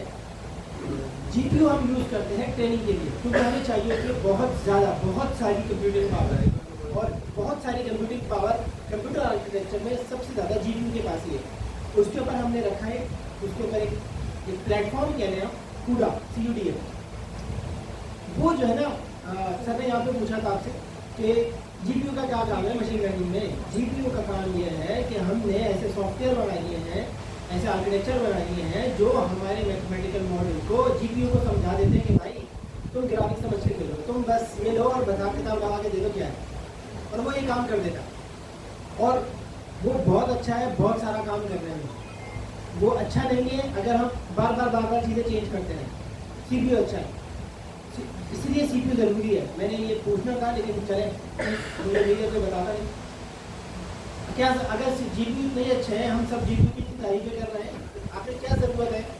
हाँ सर, क्या ज़रूरत है कि हमें सीपीयू अभी तक हम लेके घूम रहे हैं? ज़रूरत ये है कि हम कभी विंडोज़ खोलते हैं, कभी कोई हम टैब ओपन करते हैं, कभी हम गेम ओपन करते हैं, कभी हम म्यूजिक चलाते हैं, कभी हम वीडियो चलाते हैं, हम ब्राउज़र खोलते हैं, हम 100 काम डिफरेंट किस्म के कर रहे होते हैं। जीपीयू ये नहीं कर सकता, अच्छे से तो नहीं कर सकता, लेकिन सीपीयू जैक ऑफ ऑल, वो जैक ऑफ ऑल में वो सारे काम कर सकता है, लेकिन हमें एक ही काम बहुत बड़ी क्वांटिटी में करना है, तो उस टाइम अच्छा है जीपीयू। तो सर समरी ये है कि जीपीयू काम आता है ट्रेनिंग में और एनपीयू काम आता है इन्फ्लुएंसिंग में। अच्छा, अब मैं आपसे सवाल पूछूंगा कि फना काम है। अच्छा, इतनी जो बात है फिर रिपीट करता हूँ, तो आपका आज पहला दिन है, तो हम सोच रहे हैं कि आप भूल गए होंगे कि सीपीयू सीरियल काम करता है। जो एल्गोरिथम सीरियल हो सकते हैं, हर एल्गोरिथम पैरेलल नहीं हो सकता, और जो पैरेलल काम है वो जीपीयू में होता है, और जो सीरियल काम है वो सीपीयू में होता है। अब और इन्फ्रेंसिंग एनपीयू में होती है। ऑपरेटिंग सिस्टम,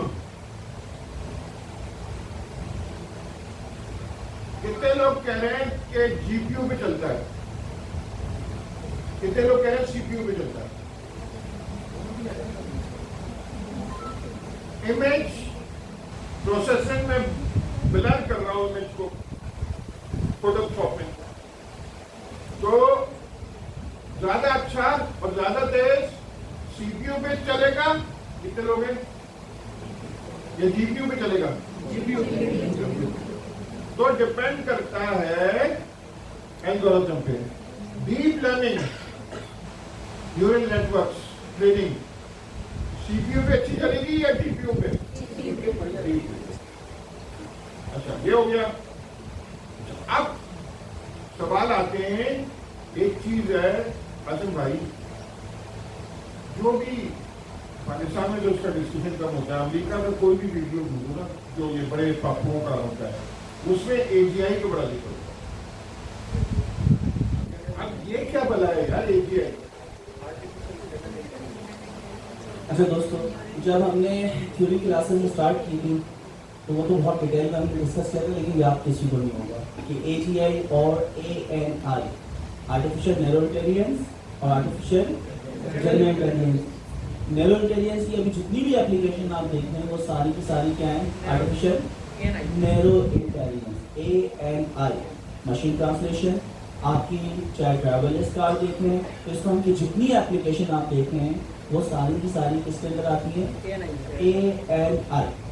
जनरल इंटेलिजेंस का मतलब है कि हर वो काम जो कि इंसान कर सकता है या कोई सुपर ह्यूमन कर सकता है, सारे काम, देखना, सुनना, कंट्रोल करना, मैनेज करना, हर चीज, हर इन्वायरमेंट के अंदर सर्वाइव करना। तो अगर सब काम करने लग जाए तो वो क्या कहलाती है? एजीआई। अच्छा, अब एजीआई तक पहुंचने के लिए इंसान की जो जनरल इंटेलिजेंस है हर तरह के काम करता है, तो एजीआई को भी उन्होंने 5 लेवल हमें बताया। वो लेवल्स मैं आप लोग के यहाँ दिखाता हूँ।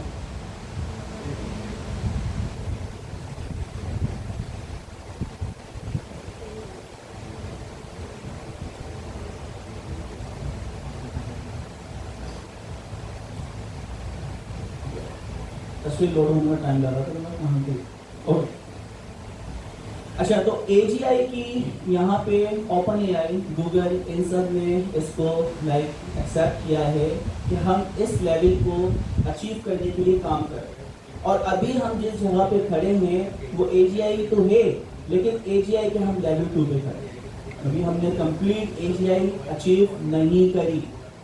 पहली वाली जो लेवल थी वो चैटबॉट का था कि आप एनएलपी, नेचुरल लैंग्वेज प्रोसेसिंग, किसी भी लैंग्वेज में उससे बात करें।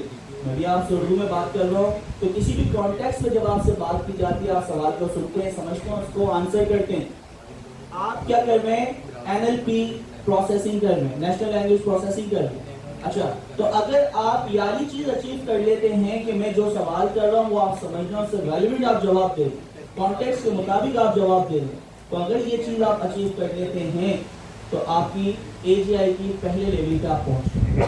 तो ये चैटबॉट, ChatGPT 3.5 जब आया था नवंबर 2022 में, तो आपने ये लेवल अचीव कर लिया था।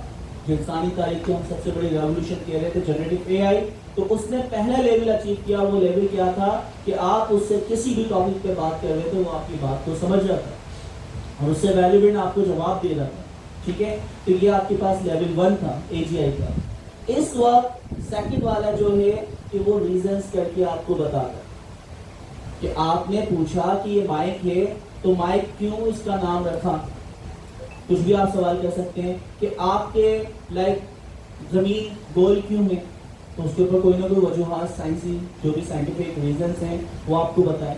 अच्छा, तो वो क्या कर रहा है, आपको वजूहात बता रहा है हर सवाल। यानी कोई भी चीज आप करते हैं, अगर वो उसका रिप्लाई करता है तो रिप्लाई के अगेंस्ट आपको क्या बता रहा है, वजूहात। ठीक है, तो अगर ये लेवल हमने अल्हम्दुलिल्लाह चेक कर लिया बाय द वे, तो इस लेवल पे अगर आप आ जाएं तो हमने एजीआई का लेवल 2 अचीव कर लिया है। और आगे जाके देखें एजेंट जो कि QAI और इस तरह के छोटे स्टार्टअप से अभी काम कर रहे हैं, इतने मैच्योर नहीं हुए, लेकिन आगे जाके जब गूगल और OpenAI अपने ये फीचर लॉन्च करेगी, क्योंकि उसके ऊपर वो काम कर रहे हैं, तो हो सकता है ये QAI वगैरह सारे के सारे ऑब्सोल्यूट हो। फिर उसके बाद इनोवेटर, यानी आगे जाके जनरेटिव एआई खुद से नई नई साइंटिफिक रिसर्च लाई, नए नए एक्सपेरिमेंट करेगी और आपको नई नई चीजें लाइक बना के दे। तो इस लेवल पे अगर आ जाएंगे तो लेवल 4 और लेवल 5 का मतलब है कि कंप्लीट किसी भी ऑर्गेनाइजेशन को खुद से मैनेज करना स्टार्ट कर दे, हर चीज। जैसे PIAC ऑर्गेनाइजेशन है, एडमिशन भी चल रहे हैं, क्लासेस चल रही है, फीस कलेक्शन भी चल रही है। अगर कंप्लीटली हर चीज ऑटोमेट कर जाए तो हमारा लेवल क्या होगा, लेवल 5। अच्छा, अब उसके लिए जाहिर बात है रोबोट भी इस्तेमाल हो रहे होंगे, सारे सेंसर्स भी इस्तेमाल हो रहे होंगे। तो जिस किस्म का भी डेटा है वो सारा डेटा कलेक्ट करके उन तमाम चीज़ों को हैंडल करने लग जाए तो लेवल 5, इसका मतलब हर काम करनी। तो अगर आप लेवल 5 पे पहुंच गए तो हम कह सकते हैं कि कंप्लीट एजीआई अब हमने अचीव कर ली। लेकिन एजीआई का मतलब क्या है कि आर्टिफिशियल जनरल इंटेलिजेंस, एक है स्पेसिफिक आर्टिफिशियल नैरो इंटेलिजेंस, सिर्फ और सिर्फ ट्रांसलेशन का काम करेगा, इससे हटके कोई काम नहीं कर सकता। ट्रैवलर्स कार पॉइंट ए से पॉइंट बी तक आपको पहुंचाएगा, इसके अलावा उसका कोई काम नहीं है।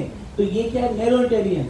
अच्छा, जनरल इंटेलिजेंस की तरफ हम आ रहे हैं कि कोई भी आप जनरल क्वेश्चन करें, जनरल नॉलेज की उससे बात पूछें, तो जनरल लोग की यानी नॉलेज जितनी होती है उस लेवल की नॉलेज पे चैटबॉट बात को समझ भी रहा है और आपको रिस्पॉन्स भी कर रहा है। तो ये चैट जीपीटी का लेवल 1 था। ठीक है, चैट जीपीटी 3.5 जब आया था तो आपकी हर बात को अंडरस्टैंड कर रहा था और लेवल 1 आपने अचीव किया। चैट जीपीटी 4o GPT क्या मतलब है, जनरेटिव प्री ट्रेन ट्रांसफॉर्मर्स। और का मतलब उसका वर्जन 4, ओ का मतलब ओमनी। ठीक है, यानी वो इंसान के पास 5 सेंस है जो अल्लाह ताला ने दी।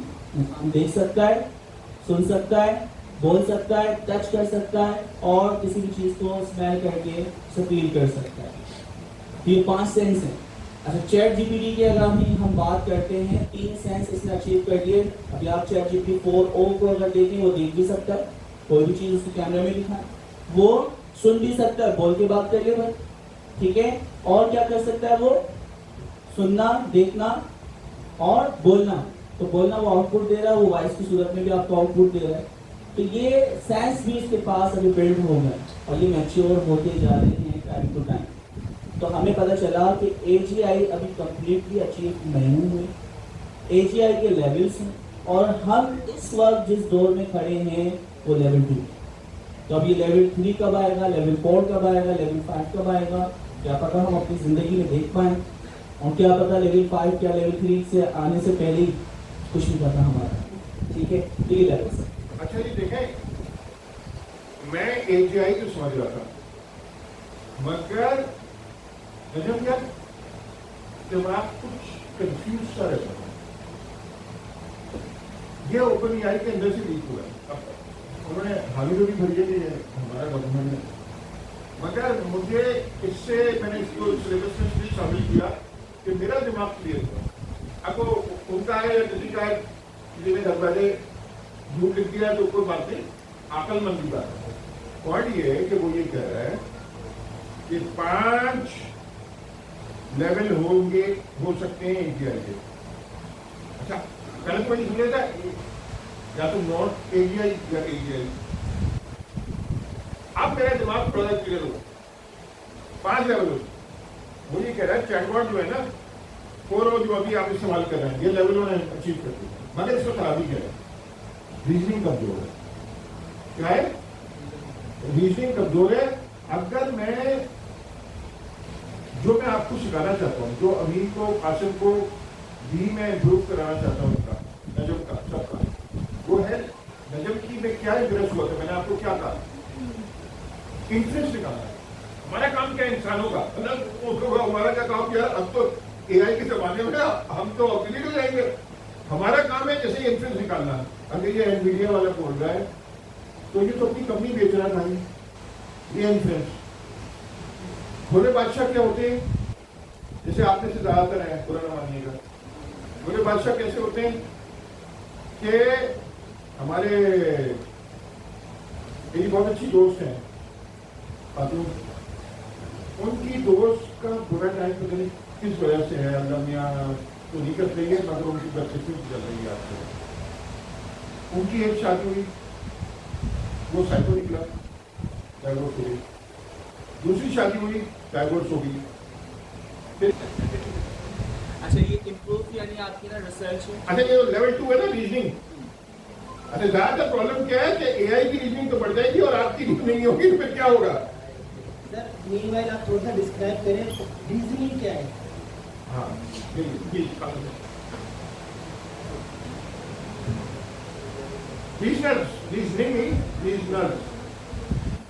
रीजन देने वाला, वजूहात बताने वाला, कंपैरिजन करने वाला, जिस तरह इंसान चीज़ों को देख के कंपैरिजन करता है, बताता है। तो ऐसे नहीं है कि बस हवा में से कोई बात बोल दी, तो उसकी कोई ना कोई साइंटिफिक वजूहात आपको है, बैकएंड पे कोई ना कोई डेटा, तो उसको हम रीजनर्स कहते हैं। अच्छा, मैं जरा सा इसके एग्जाम्पल भी दे दूँ। इसकी एग्जाम्पल सोचना ना बहुत मुश्किल होती है। मैंने बहुत या हमें समझ में बुरी नहीं आएगी ना, तो इसलिए एग्जाम्पल बनाना बड़ा मुश्किल होती है। तो मैं बैठा हुआ था। अच्छा, मैं ये नहीं कहूँगा कि मैं बिल्कुल सही बातें और कुछ नहीं सोचता, और जैसे उल्टी सीधी बातें आप सोचते हैं मैं भी सोचता हूँ, मगर वो मैं दूसरी चीजें भी सोचता हूँ। अमीर तो हर वक्त यही सोच रहा होता है कि ये पाइथन कैसे इसको ऑटोमेटिक करूँ। अच्छा, मैं इतना शरीफ नहीं हूँ कि सब लोग यही सोच, मगर मैं 70% सोच रहा हूँ। अच्छा, तो मैंने सोचा कि मैंने आपको एग्जाम्पल भी दिया था। क्या गूगल ने बॉस्टन डायनेमिक्स को, सॉरी उसको बॉस्टन डायनेमिक्स को क्यों भेज दिया? और मुझे लग रहा है आपकी रीजनिंग है कि गूगल को या तो नई कंपनी खड़ी करनी पड़ेगी या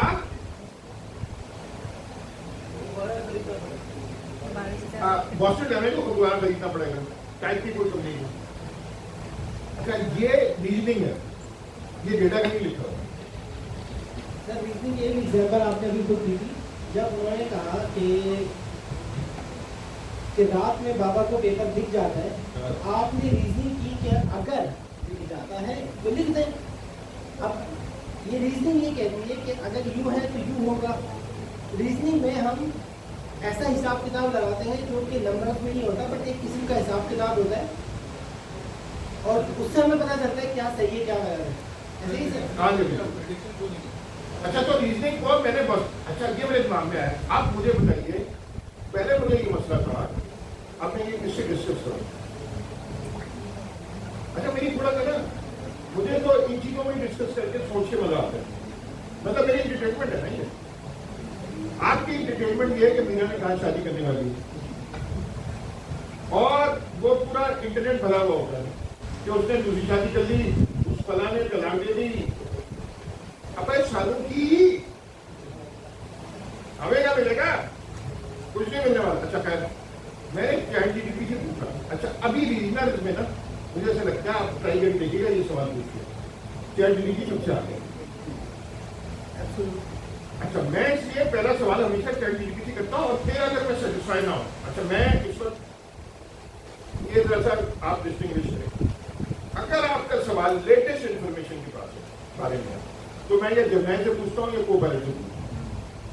मैं अगर उसे कहूँ ना 3 दिन पहले ये हुआ था, ये जो मैंने स्टेप्स लिखवाए ना, मैं तो डायरेक्ट आर्टिकल से लिखाए, मगर ये स्टेप मुझे ढूंढ के दिए, जो 5 स्टेप्स है ना, मुझे को पायलट नहीं ढूंढते,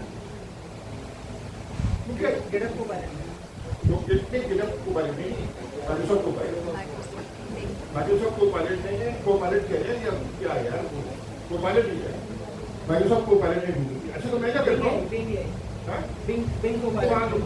को नहीं रहा हूँ, पायलट ही है। अच्छा तो पॉइंट ये है कि मैं क्या करता हूँ, जेमिनी खुला होता है, को पायलट खुला होता है, और मेरे पास, तो आपने क्या करना है, आपके मोबाइल पे तीनों एप्लीकेशन इंस्टॉल होने चाहिए।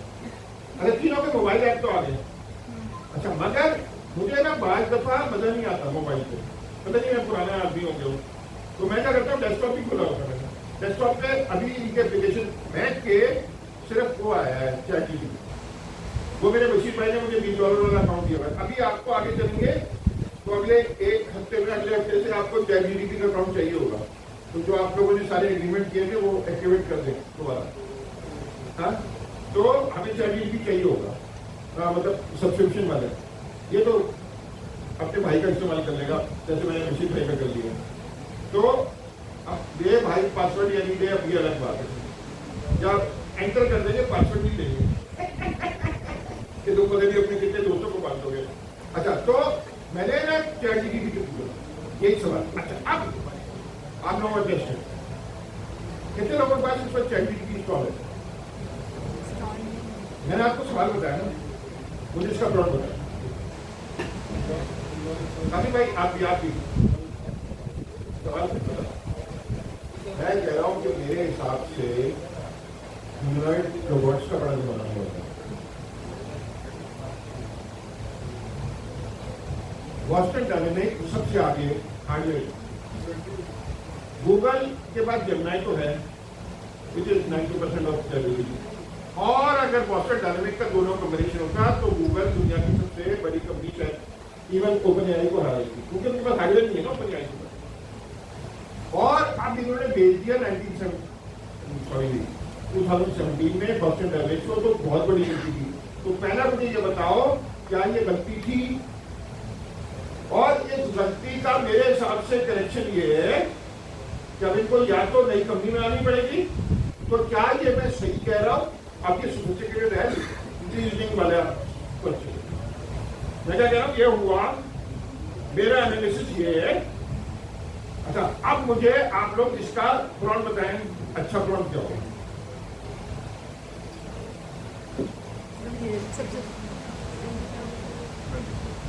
मैं प्रॉन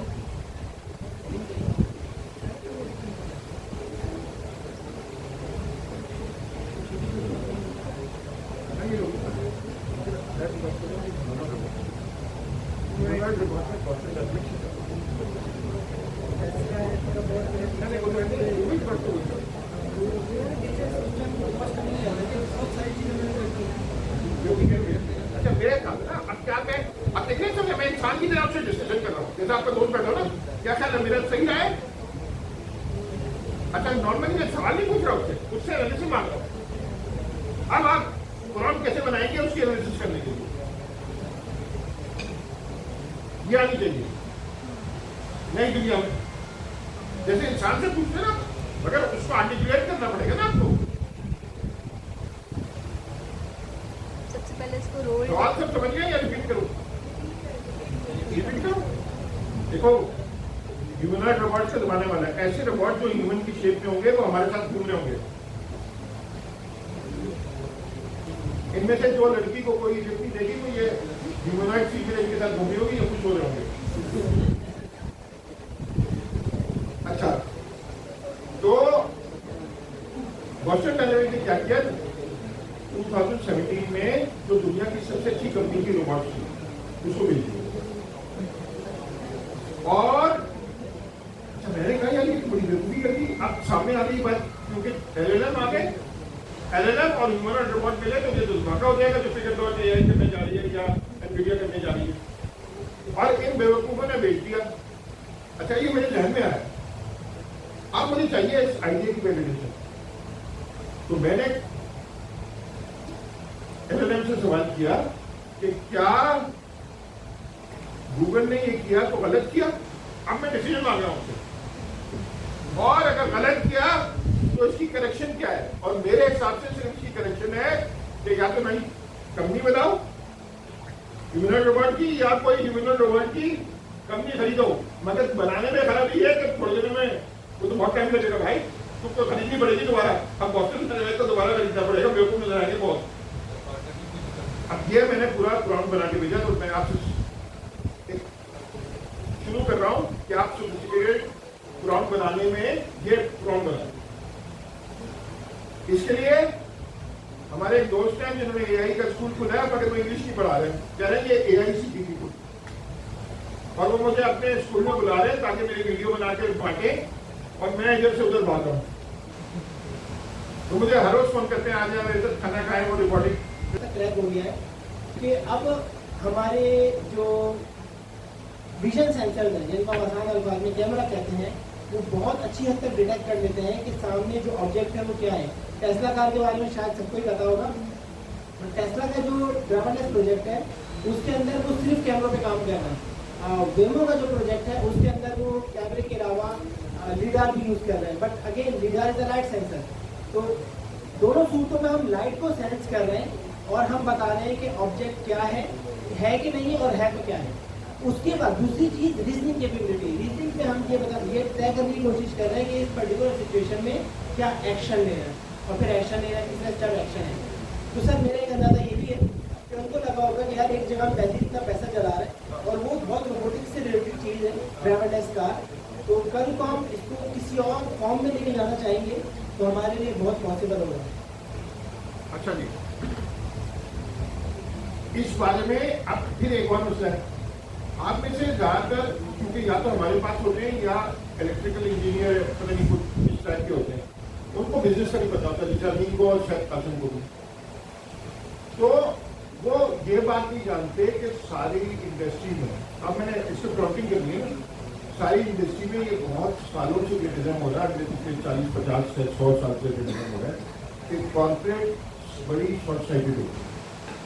जिस चीज में जरा सा प्रॉफिट नहीं हो ना, वो अगले, इसको कहते हैं अगला रेवेन्यू कॉल या अगला इंफॉर्मेशन कॉल आती है, वो सिर्फ चाहते हैं कि अगले 1 महीने बाद वो अच्छा से ऐलान कर दें और उनका स्टॉक ऊपर चला जाए, लॉन्ग टर्म पे इन्वेस्टमेंट नहीं करते।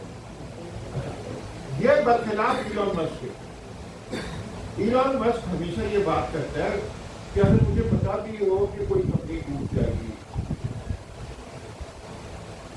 और मुझे पता हो कि इसकी जरूरत है, यानी इंसानियत के लिए जरूरत है, तो मैं कंपनी बनाऊंगा।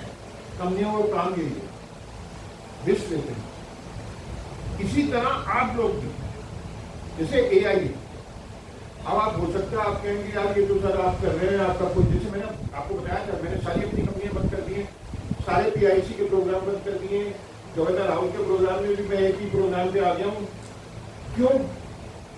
क्योंकि मैं समझ रहा हूँ कि ये बहुत मेजर डेवलपमेंट है और मैं इसके साथ चिपक जाऊँ, मगर ये रिस्क हो सकता है। 4 के साथ चिपकने में रिस्क कम होता है और 1 के साथ चिपकने में रिस्क ज्यादा होता है। तो अच्छा, अब ये जो सोफिस्टिकेशन है एजुकेशन की, तो मगर वो एक ही चीज से आती है। यूनिवर्सिटी में तो मैंने कम पढ़ा होगा, ज्यादातर बैठा इससे, जैसे अमीन अभी कर रहा था। ये स्लोली, मैं तो 63 का भी हूँ ना, तो आप लोगों पे 40-50 साल का मुझे एडवांटेज है कि मैं पढ़ता रहा उस दौरान, मगर आपको एक एडवांटेज है। मेरे जो ये 60 साल थे उसमें से 60, अब मैं उससे कैलकुलेट नहीं कर पा रहा, 60% ऑफ टाइम ऐसा था कि जब इंटरनेट चाहिए, इंटरनेट चाहिए, एलएलएम तो बिल्कुल ही नहीं था। अब क्या हुआ, आप लोगों को क्या एडवांटेज है, जजों को क्या, वो चमचागिरी नहीं करे, वो क्या करे, सही रीजनिंग होगी तो वो सही पकड़ने के बाद आप ये बात गलत करें, ऐसी बात नहीं है। तो जी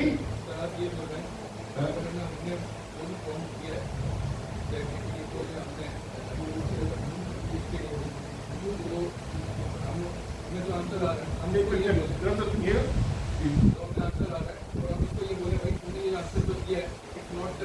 हाँ। उसको करेक्ट करो और वो फिर उसके ऊपर रिटर्न दे भाई मैंने इस यहाँ पे इसको सही किया है मैंने मेरे को बताया तो तुम सही कहते हो।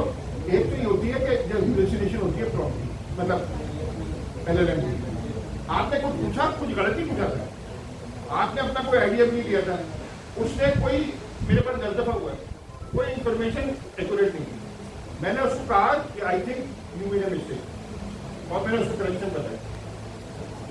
आमतौर पर उसने फर्क गलत किया और सही जवाब दिया। नहीं ये अच्छा मैं अभी आ रहा था इसको ही आ रहा था। क्या LLM ChatGPT की बात करें सब तकदीर है या सभ्यता है क्या सभ्यता डिप्लोमेटिक ये मुझे शुबा है कि ये दोनों LLM अच्छा क्योंकि रीजनिंग गलत है। असल में चक्कर को पता है कि रीजनिंग इंडियन नहीं है।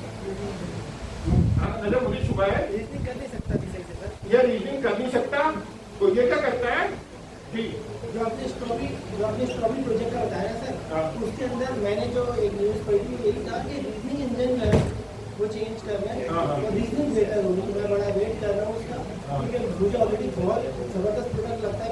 ओमनी जो है हाँ। बहुत ज़बरदस्त है, हाँ, हाँ। बहुत एक नॉर्मल ह्यूमन से बहुत अच्छा की बात करता है, बहुत इंटेलिजेंट होने की तरह बात करता है। तो मैं उसका बड़ा वेट कर रहा हूँ। तो पॉइंट क्या हुआ, आपने होमवर्क किया है कि आपने ये साबित करना है आसिफ भाई कि साबित नहीं करना, कंक्लूजन में पहुंचना है। क्या ये चलती है एग्जाम्पल के साथ एग्जाम्पल के साथ आप लिखाएंगे, थोड़ा लिखना ना, दो प्रॉब्लम लिख लेना है, चलतेगिर की और सजदार की है। अच्छा मुझे शुभ है, शुभ क्या है यकीन है क्योंकि रीजनिंग है नहीं। वो वजह क्या है, बेवकूफ आदमी क्या करता है अगर अकलमंद के साथ या आपके पास नॉलेज नहीं है, मैं नजर से पूछूं या कासिम से पूछूं या अमीन से पूछूं, इधर नजर को पूछूंगा इसके साथ अमीन से कासिम से पूछूं कि यार ये जो फला बंदा है मुझे छोड़ लेता है। अब इसकी आप तीनों की शायद इतनी सर्टिफिकेट अभी पहुंची नहीं लॉजिक कि आप ये कह सकें कि ये आपको शक्ल देख के नहीं चोर लगा। तो आप अच्छा आप मुझे खफाफी नहीं करना चाह रहे। मैंने तुमसे पूछा यार मुझे लगता है ये अमीन जो है ना ये हमेशा भटका हुआ आता है लेकिन गेट पे जाता है और ये पेट पीस का बराबर होता है तो ये डेट पे जाता है बहुत खा के आता है। अब तुम्हें कहा कि सर्किल अच्छा तुमने इसकी सोलिफिकेशन बच्चों ना हो या नॉलेज ना हो या इंटरेस्ट ना हो वटेवर, अब मुझे खफाफी नहीं करना चाहिए। तुम क्या हाँ सर ये तो है कि ये पेट तो उसका खराब होता है और ड्राइवर भी आता है, मगर हम ये भी तो सोच सकते हैं कि ये गवर्नर हाउस से आ रहा हूं, मगर ये है बहुत बड़ा चलता होता। अब आपने क्या दोनों साइड से आपने सारे जो खानदान के डेढ़ से होते हैं वो यही करते हैं, दोनों साइड से बोलते हैं, दोनों साइड से बोलते हैं। दोनों साइड से बोलते हैं। तो मुझे ये शुभ है तो आपने साझेदार का मैंने कहा ना मैं उसको एक्सप्लेन किया। तो ये आपका होमवर्क याद रखिए, हम आगे चलते हैं। अच्छा भाई वो दिखाइएगा नहीं स्ट्रॉबेरी तो हमने समझा दिया ना, बिल्डिंग समझा तो ये काम कर रहे हैं मेरे ख्याल तो इस पे थोड़ा सा मैं कहता हूँ, लेकिन ChatGPT जो है उसकी ट्रेनिंग जो थी वो लिमिटेड टाइम तक की थी। ChatGPT 4 लाइक मई 2023 तक की, दिसंबर 2023 तक की। अच्छा उसके बाद का जो डेटा है इसके पास नहीं। आप कोई से इस तरह की लॉजिकल चीज़ें पूछते हैं जो कि उस वक्त के दौरान हो, ठीक है, या साइंटिफिक कोई भी वजूहात पूछते हैं तो उस टाइम की रीजनिंग भी अच्छी कर रहा है। आप कोई ऐसे डिसीजन के बारे में बात करते हैं जिसके लिए अभी करंट डेटा भी उसको चाहिए और फिर उसकी बेस पे कोई डिसीजन है, तो वहाँ पे इस इंजन को ये इम्प्रूव कर, इसका मतलब है कि इसकी जो ट्रेनिंग होगी वो लाइव हो जाएगी, एक्टिव लर्निंग हो जाएगी और ये खुद ब खुद नए डेटा उठा के आपके सवालात की बेस के ऊपर आपको जवाब देगा। अच्छा मैंने यार पिछले 2 महीने में इतना कंफर्टेबल हुआ ChatGPT से कि ये सब चीजें सोचनी शुरू की हैं, क्योंकि जो मैंने होता है ना आदमी एज में होता है तो एज सोच छटना शुरू हुआ है और उससे आपने देखा होगा कि सिलेबस थोड़ा इंप्रूव होना शुरू हुआ, क्योंकि जब हेज होता है ना। अच्छा अब दूसरा बड़ा हेर ये था कि हम स्टैक्स कौन से सीख रहे हैं। दो तरह से इसका सवाल पूछ सकते हैं, वो वाला खोलो सर, स्टैक्स वाला। अब मसला क्या है, किस टाइप के एआई के एप्लीकेशन होंगे और हम बंदों को क्या सिखाएंगे, अभी बड़ा मुश्किल सवाल है। आज से 6 महीने पहले मैं इस सवाल का अच्छे जाती जवाब नहीं दे सकता था।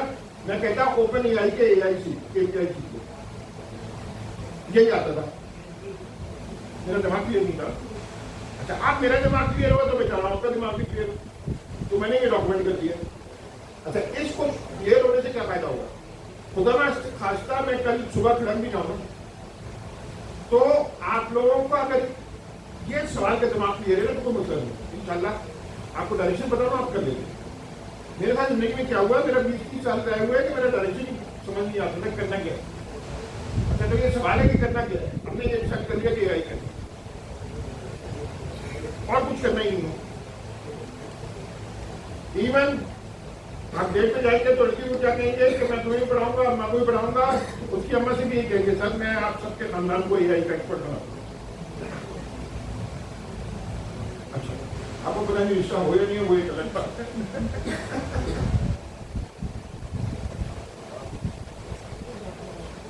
6 स्टेप या कह ले 6 अमीन ऑप्शन है। अच्छा, ये स्टेप क्यों है शामिल? इसलिए शामिल है कि मैं चाह रहा हूँ फ्यूचर प्रूफ कर दूं कि आपको पता हो मैं नहीं होगा तो आप खुद कर लोगे।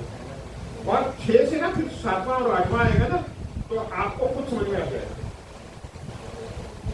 मगर एक जैसे आपने ये 5 इन्होंने बता दिए एजीआई के स्टेप्स लेवल, तो आप 6वां या 7वां उसकी रिवाइज करना इतना मुश्किल नहीं होता, पहला वाला सबसे मुश्किल होता है। अब क्या है? Stack 0।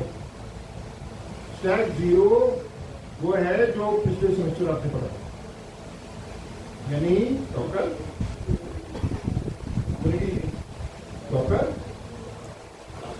Compose, fast API, Kafka,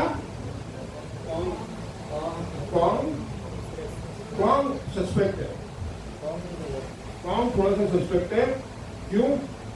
क्योंकि वो जब कुबरीज वाले स्टैक पे जाते हैं जो अपनी गाड़ी है अभी, तो उसमें कौन बहुत पावरफुल है। एजर कंटेनर एक्ट में कितना पावरफुल है मुझे नहीं पता, मुझे लगता है यूज केस नहीं, अमीन से ज्यादा अच्छा कौन बता सकता है। अच्छा, तो मगर उस वक्त जब ये मैंने कौन सिलेक्ट किया था तो मुझे भी ये डिस्टिंग्विश नहीं पता था। अच्छा, और क्या ये भी local development stack. Local development stack क्या है आप समझ गए जो आपने किया है, कंपोज से आप किया, काफका भी है उसमें, डेटाबेस भी है, सब आप किया, आपने वहां डेवलपमेंट कर रहे हैं। अच्छा, आप इस स्टैक में एपीआई कौन सी कॉल कर रहे हैं? एपीआई कॉल कर रहे हैं, एआई कैसे इस्तेमाल करेंगे इस स्टैक में? वो दोनों तरफ से कर सकते हैं, मगर मैं अभी छोड़ रहा हूँ, वो कंफ्यूज करेगा। आगे का स्टैक बताए ये मैं जब दोबारा रिवाइज कराऊंगा, क्योंकि ये हमारा आखिरी टॉपिक है। मैं जब दोबारा रिवाइज कराऊंगा ना तो फिर मैं इसको लेके आऊंगा। अभी एआई को तो स्टैक 0 ही होगा। मतलब 0 से मतलब ये कि लोग अभी दिमाग में याद रखने की बात। स्टैक 1 क्या है? Server stack. मैंने इस बार बैठा हुआ था, सारी बार मैंने सर्वर पे काम किया है, 10 साल से रुक गए। मैंने सोचा कि यार ये तो सारे एपीआई ये कहता नहीं है कंपनियां, सारे सर्वरलेस है। चैट कंप्लीशन एपीआई, वो असिस्टेंट एपीआई का सब सर्वरलेस है। सर्वरलेस क्या होता है? सर्वरलेस वो होता है जहाँ सर्वर मौजूद हो लेकिन उसकी मैनेजमेंट एंड ऑपरेशंस हम नहीं कर रहा हूँ, बल्कि प्रोवाइडर कर रहा हूँ। हम डायरेक्ट यूज कर रहे हो और जितना यूज कर रहे हो उतना पे कर रहे हो। यानी वो टैक्सी होती है कंपनी, जितना पेमेंट गिरा टैक्सी है। अच्छा, अब वो टैक्सी है। अब ये जो सर्वरलेस स्टैक है इसमें एपीआई कौन से ये एपीआई है, ये जो भी वो सब है, आपने एपीआई कॉल का रिजल्ट है सर्वरलेस है। और हम जिस जगह इस्तेमाल कर रहे हैं, जो हमने स्टैक 0 में बनाया था, उसको एजर कंटेनर ऐप में डिप्लॉय कर रहे हैं, वो भी सर्वरलेस है, वो सर्वरलेस कंटेनर है। तो ये पूरा स्टैक जो है सर्वेलेंस का कराएगा स्टेप 0 स्टेप 1 0 स्टेप 1 स्टेप 2 क्या है? अच्छा, स्टेप 1 जो है ना, उसमें एजर कंटेनर ऐप में डिप्लॉय नहीं कर रहे आप। बेसिकली कुबरनेटिस पावर कोई भी सर्वरलेस कंटेनर प्लेटफॉर्म है जो कि बेस क्यों है? आइंदा हम कोई ऐसा प्लेटफॉर्म इस्तेमाल नहीं करेंगे जिसका बेस कुबरनेटिस नहीं है, क्योंकि अगर बेस कुबरनेटिस नहीं है तो हमें फिर ऊपर का चेंज करना पड़ेगा अपना। तो हम कोई ऐसा प्लेटफॉर्म पे ना डेवलपमेंट करेंगे। कल मुझे एक साहब मिल गए लाहौर में, वो कह रहे थे मैं बाहर बंदे भेजता हूँ और मैंने बात कि सबसे सस्ता क्लाउड इस मामले में एनवीडिया होना चाहिए। सब कुछ तो ठीक है और एडब्ल्यूएस वगैरह सब पीछे रहना है।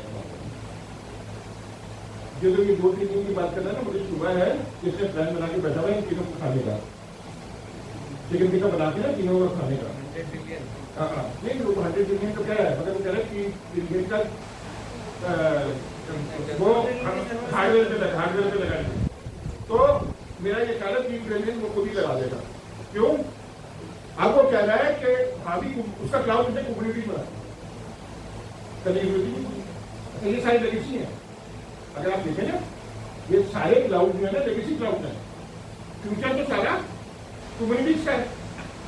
अच्छा, तो इन्होंने क्या किया कि निम बनाई।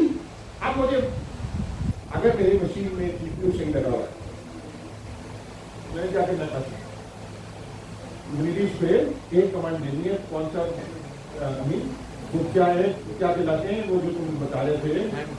हाँ, क्योंकि मैं काफी दिन हो गया ना, मैं भूल गया हूँ हेल्थ चार्ट और ये लेटेस्ट भी है प्लीज। तो हेल्थ चार्ट से एक तरह की कॉन्फ़िगरेशन है और उसके वो दूसरी भी एक चीज चलाती है मनवादी बुक। आपने मेल से वो डिप्लॉय कर दिया, आप मगर इसमें खराब नहीं है। लोकल भी किया, क्लाउड पे किया या किसी और मशीन पे किया, हर जगह पहुंचते वो एक ही माइक्रो सर्विस, मुझे लामत्री की माइक्रो सर्विस बना कमाल है।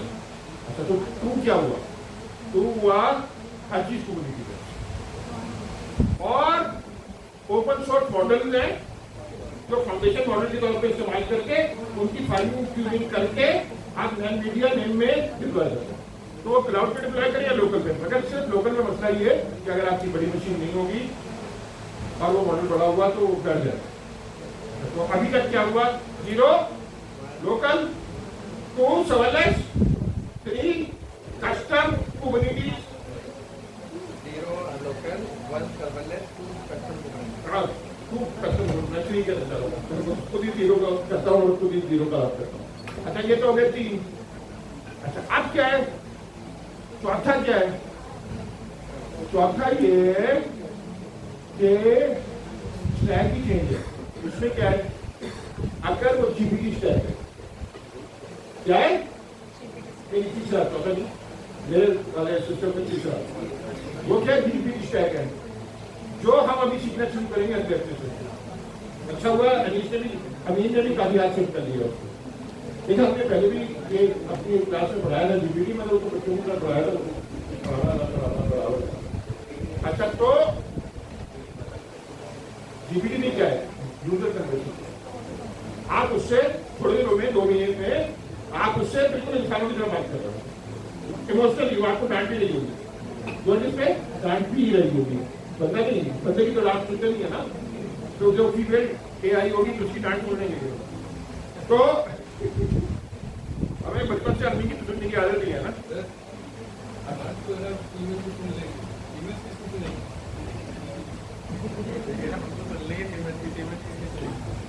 फीमेल जैसे अम्मा है, वो तो किसी की नहीं सुनती। अम्मा को कोई डांट सकता है? यहाँ किसी की हिम्मत है? क्योंकि अब्बा तो ज्यादातर खफा हो जाएंगे, अम्मा खफा तो नहीं होगी, मगर 2 तक मारेंगे उल्टे आपके।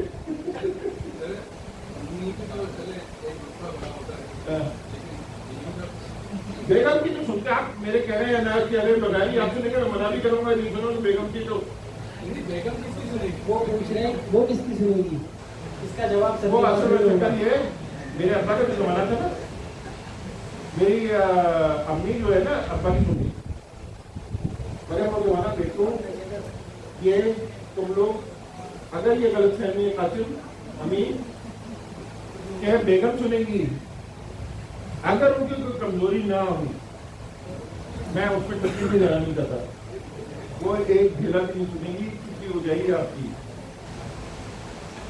तो ये याद रखिएगा आपको दोबारा, मैं गलत कह रहा हूँ, खत्म हो गया ना, आप भूल जाए, वो नहीं सुनेंगी। अब इक्वालिटी का जमाना है जिसमें सुन्नी सिर्फ बंदे में होती है। वैसे ही अगर लड़के हमारे भाई सारे ऐसे हो जाए ना तो तुरंत, मगर मुसीबत ये है कि ऐसे है नहीं, एक बहुत बड़ा तबका है। तुम थर्ड, अच्छा हाँ, मॉडल किया और फाइट आउट कर क्या कह सकते हो, ये दो भी उसको आपने एडजस्ट किया और कम्युनिटी का जॉब देगा डॉलर एंड मीडिया नहीं। फोर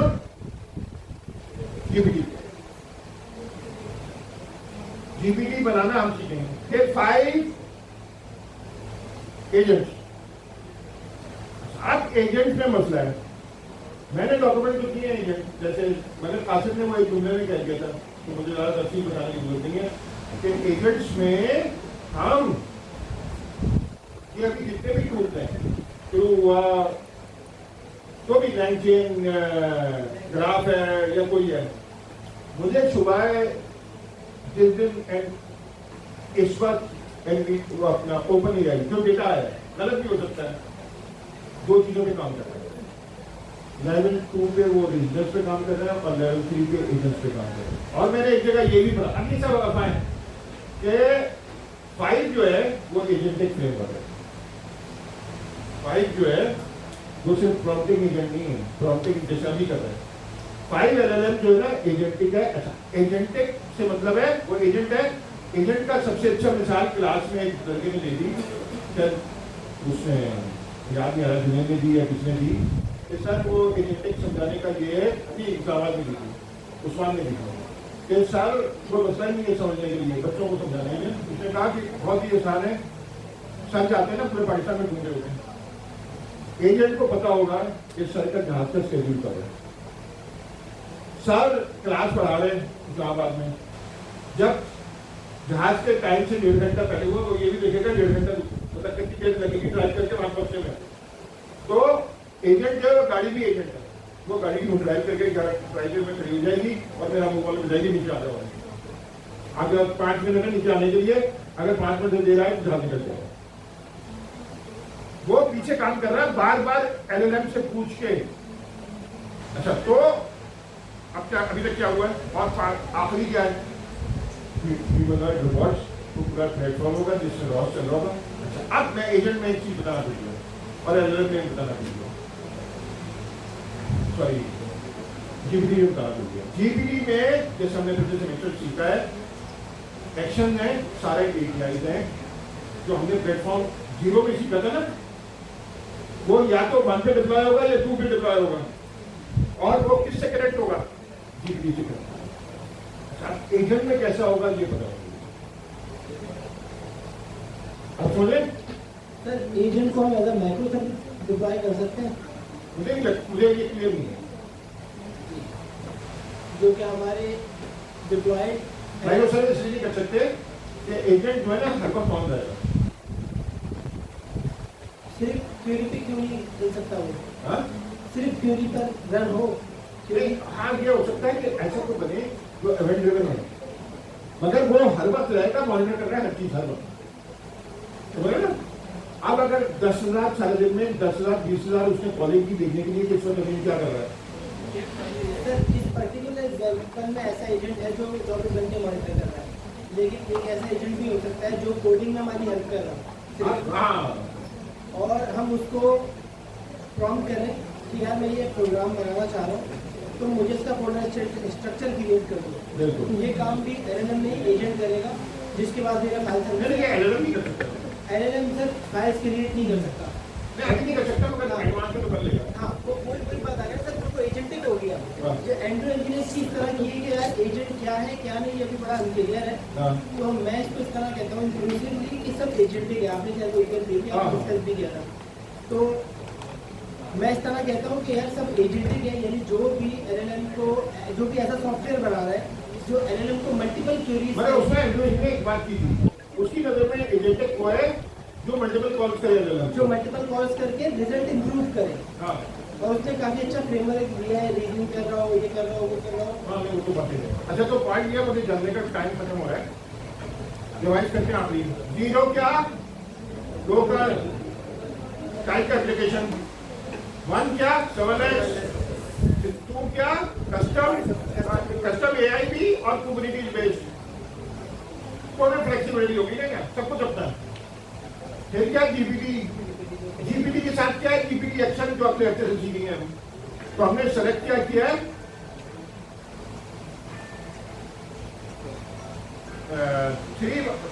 4 वाला ना सबसे पहले करेंगे, जीपीटी सबसे पहले करेंगे क्योंकि हमारा ऐसे ख्याल था बहुत आसान है, मुझे इतना एग्जाम भी नहीं है, अभी इनको पता है वो सिखाएगा, अच्छा हुआ है, ये काफी सवाल हुई है, अभी खासम भी टाइम लगाएगा पूरा हफ्ते, फिर देखेंगे। तो सब लोग जीपीटी पे आज हम शुरू करेंगे। फिर क्या आगे क्या है एजेंट्स, और आखिरी क्या है रेगुलर रोबोटिक्स। तो ये अभी जो ध्यान में आए, अच्छा ये इसको करने से 2 स्टेप, दोनों स्टेप 5, एक्चुअली ये 6 है, ये 6 और AGI के 5। अगर आप ये आज की क्लास से ये कोई सही एक तरह दिमाग में अपने क्लियर कर लें तो पैसे वसूल हो गया आज की पेट्रोल के लाने के। Thank you so much, you are मगरमच्छ, इंशाल्लाह जिंदगी एक मौका।